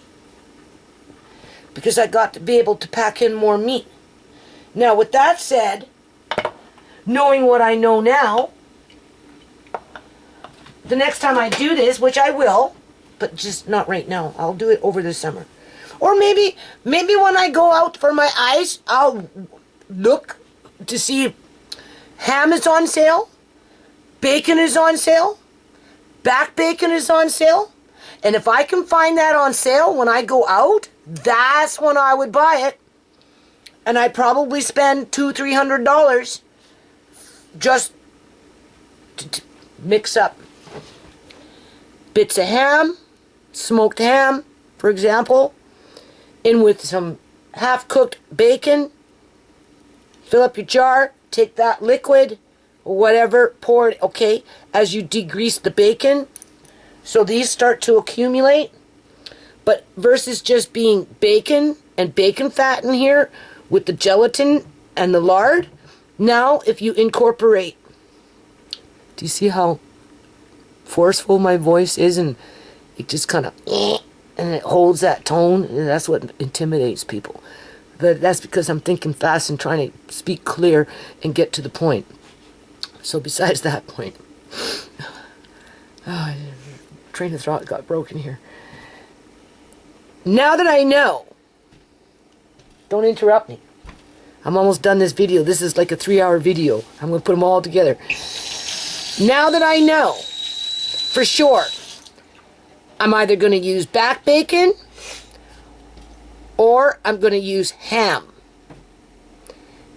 as the staple, the bigger bits and pieces in the jar in combination with slices of bacon that have been half cooked or whatever, drained of its grease, drained of anything that releases from it when it comes to that liquid. Put your bits and pieces of ham in there, or your back bacon. Well, you'd mix it up in a bowl and then you'd put it in. Or you could put them in there and then you can add in your bacon bits and pieces after the fact. Then you pour in your liquid. Right? Do you see what I'm saying? Now, you can also do that if you don't eat pork, right? Because some people don't. You can also do that with chicken and chicken fat. The problem with chicken fat, though, is you need a lot of chicken fat. You need a lot of chicken skin. You need a lot of chickens in order to be able to get the fat, because normally chickens come in with more skin, which doesn't necessarily release a lot of fat. So, but with pork, it's different, right? You can get a lot of fat more than you can get a lot of meat. Where with chicken, you get a lot more meat, very little fat, because the skin itself doesn't release a lot of fat when you render it, that is. But the point is, if you wanted to do something like this, just lost my rag. The point is, I lost my rag. The point is, found it. The point is, if you wanted to do something like this, you could take it outside of the box. You could do it with turkey and turkey fat. You could do it with chicken and chicken fat. Right? Now, you're getting into more larger, you need a bigger kitchen when you're getting into a lot of chicken fats, and or you got to pre-plan, and you know, it's going to take you some time to gather up that chicken fat where you can actually preserve it like this, right? I'm just saying it's an option. Or you could take chicken, par-cook it into little pieces, par-cook your bacon into little pieces, degrease, do whatever, mix your chicken in with your bacon, pour in your broth that you've filtered out, and that would work. Okay, so it doesn't have to be just one kind of meat. You can combine them. You can do this, I would think, with beef. Now, when I'm doing beef tallow, straight up beef lard, you know, I Googled on, you know, the search engine, and everybody talking on about how they have to put it in the freezer. I haven't questioned as to why it has to go in the freezer before you can pressure can it, because I guess if you pressure can straight up tallow, which is beef lard, the shelf life isn't as long or as stable as if it was in the freezer. However, if you can beef in a jar, pint-sized jar, quart-sized jar, and it has beef fat in it, and of course when you're done, it's going to go to the surface. It may or may not crawl depending on where you store it, but at the end of the day, you're going to get some level of beef fat up on top. So what is the difference? I don't know. Is it because the jar itself is full with just straight up beef fat and nothing else? Or, and therefore it compensates for that little bit of beef fat that might be up on the top of a jar that's full of beef? Anyway, I don't want to get into those politics. So I'm not too worried about it, but it is something that you could do in terms, because the Scandinavian women, those kind of women, Czechoslovakia and German women, and you know, from I guess out in the UK area, right, United Kingdom area, they use those lug lid jars, right, that are like salsa jars, right, and they can differently because, you know, they don't have access to pressure canners, and you know, they learned from their own mothers back in the day in the Depression and the war and all this other stuff. So in a situation like this, you would fill up this jar with a whole bunch of beef, right? And then you would throw in some extra fat in there so that when you put your lid on, put it into a pot, bring it to a boil, put the lid on, turn it down, and simmer it for 3 to 4 hours and can it that way. The beef itself, the beef fat, itself becomes the preserving agent. Pork for sure. I don't know about the beef, because there's that, well, you can't can beef in a pressure canner in terms of straight up lard like you can with pork fat. This is shelf stable as long as this doesn't pop. And even if this pops, because this is a fat, it'd take a long time for this to go rancid. But if this doesn't pop, chances are it will be good. We're talking 10, 15, 20 years. Okay? Will you get that oxidization underneath the lid over a period of 5 to 10, 15 years?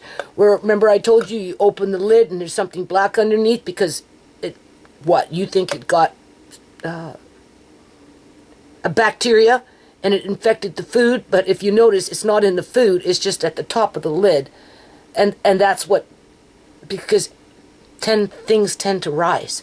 So it starts to oxidate, right? That's why it does that. Will it do it with fat? I don't know. It does with beans and it does with tomatoes, so far as I can tell. So, you know, you got to know these little ins and outs when you are dealing with this kind of food. And come to think about it, when you open up a jar of classic spaghetti sauce, for example, in their jars with those lids that have that specific lining underneath, if the jar sits for a very, very, very, very, very long time unopened, to which I have some in the house, when you do open them, you'll see there will be more than likely, depending on how long that jar sat there for, oxidization.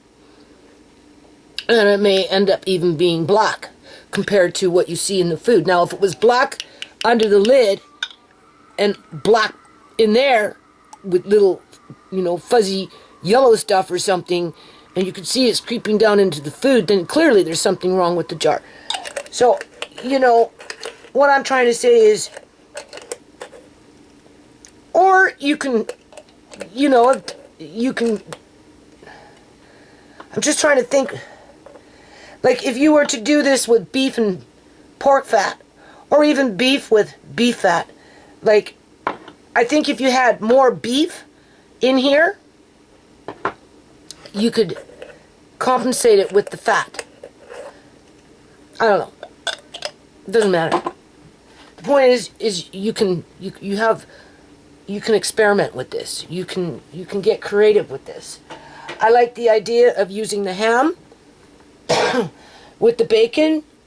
I like the idea of using the back bacon with the bacon. I could even see myself, well, I don't know about chicken. I mean, what would be the purpose?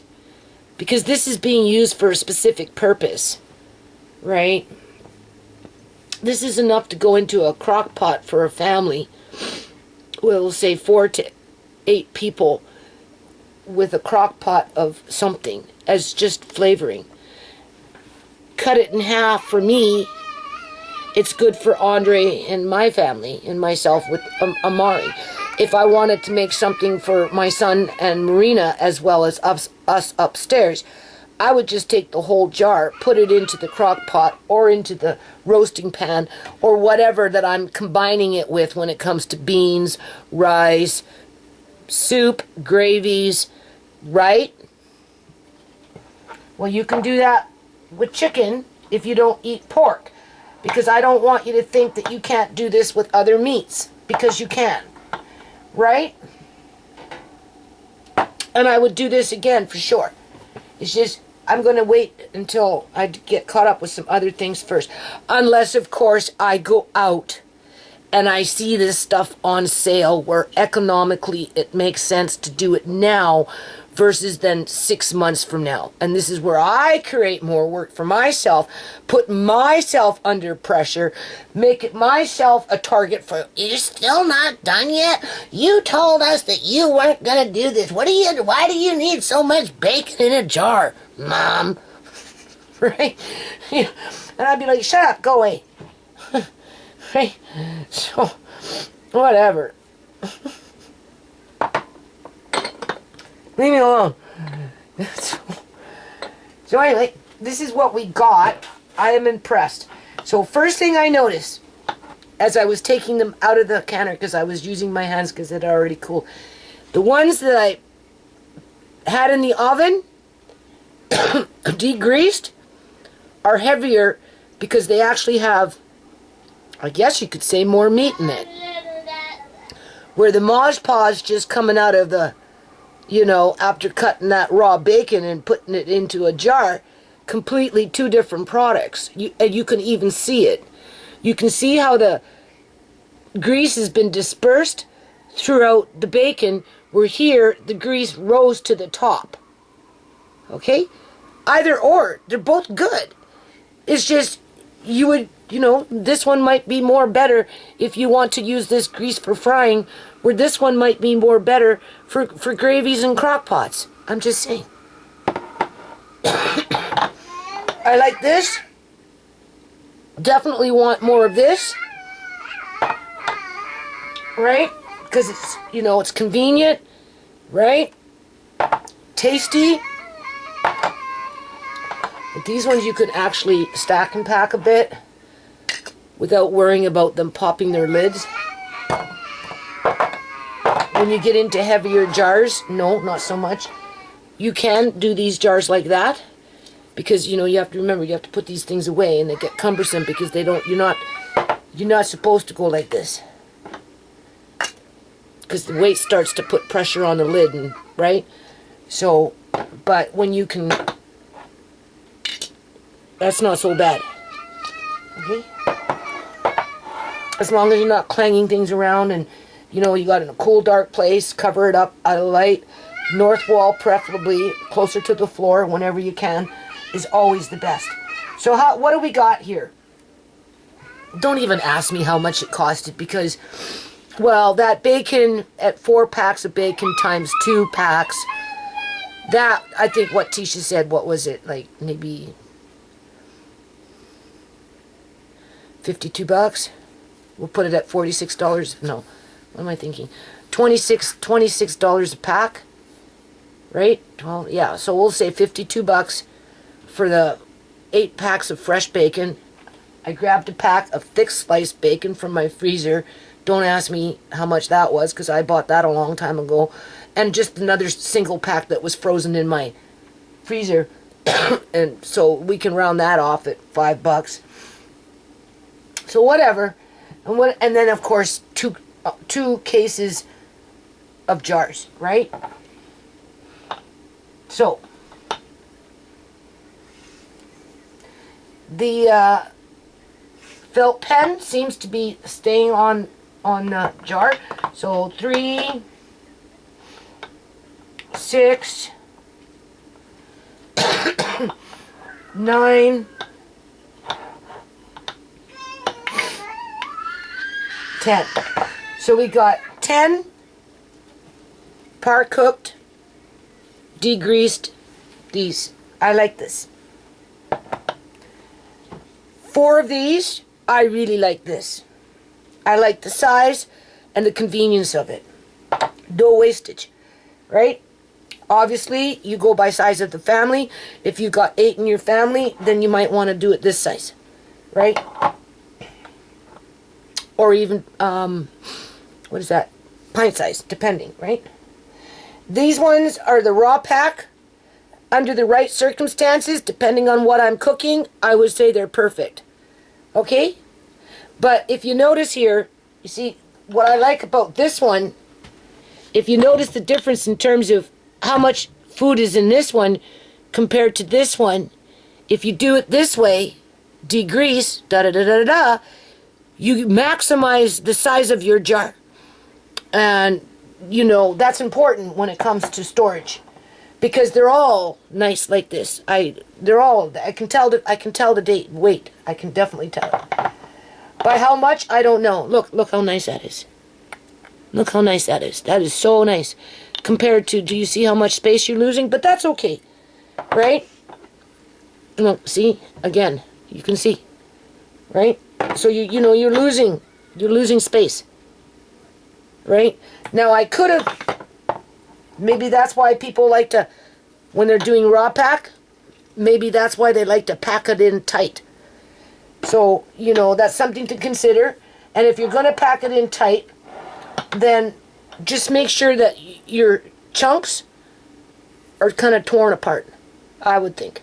Because as the heat's going through, the fat is going to start to shrivel, twist and turn because of the meat and just, you know, gravity pulling, right, as things shrink. So that will help to have the heat go through, versus if you have one big clump of fat in there, in with all the other bits and pieces, that one clump might be an issue for that heat to travel through. So I guess you could add a bit more, pack it a little tighter, and of course you're not going to know any of that until you actually go through the motion once or twice or whatever to get a feel for what it is that works best for you. Okay, so then we've got 1, 2, 3, 4, 5, 6, 7, 8, 9, 10. But if I was to compensate for that, look how much you're losing in space. I don't like that. I mean, it's okay, but I want it better up here, right? So if there's 10 jars, if you could get it just a little more fuller, whether it means adding in a few more bits and pieces of bacon, you might get an extra. Well, you'd have to take away. So definitely take away 2 jars to compensate for what you're not filling up. So technically, out of 3 packs of bacon, raw pack, I only got 1, 2, 3, 4, 5, 6, 7, 8. Because these ones would have to be distributed, and even then it would be 7.5. Where these ones, I maximized on the space. And the next time I do this, I'm going to buy back bacon, ham, and straight up bacon, and I'm going to mix them up where some jars will be bacon and ham, and other jars will be back bacon and ham. As I siphon off my lards. Well, I'm pretty impressed with this. Alright. No regrets. I think I did a good job. Now, somebody crossed my path and they asked me if I do this for money. I said no. I don't do this for money. Like, in terms, do I sell it? He said, do you sell this stuff? I said, no, I don't sell it. I do it for home, so that if the, shit hits the fan and an earthquake comes, everything gets wiped out around the neighborhood and my house is the last house standing. If you ever, have a hungry family with children with no place to go, well, we know where you can come, alright? Just keep that in mind. Other than that, no, I don't sell it. But it would be nice, in terms of the sign of, I'm going to leave it on this note. It would be nice in the sign of the times, and I know this is really unrealistic, it will never happen, but anyway, it would be nice if we could do this kind of stuff on a charity level in my foundation where, you know, we actually had dehydrating plants and, you know, food processing plants that can do stuff like this and then distribute it out into the community and if need be, take it overseas to countries that would benefit from it. But that's not the political agenda right now with our government's people. So, you know, I have to live within my means here. This is as far as I can go outside of the box, right? So I basically did this video for my quote-unquote YouTube friends. And I guess you could say BitChute friends too, right? Being that I upload onto BitChute. But other than that, you know. Okay, so I'm going to end this video. 3-hour video. No, I'm sorry. You know, what's the next video? I don't know. We got all that stuff over there that we're going to have to start canning and blah, blah, blah, right? Or dehydrating or whatever. So obviously it will be some kind of food-oriented video. Unless, of course, it's a freaking emergency and something happens. And, you know, I just want to let people know what happened. Whatever that may be. Or whatever, right? Okay, peace out.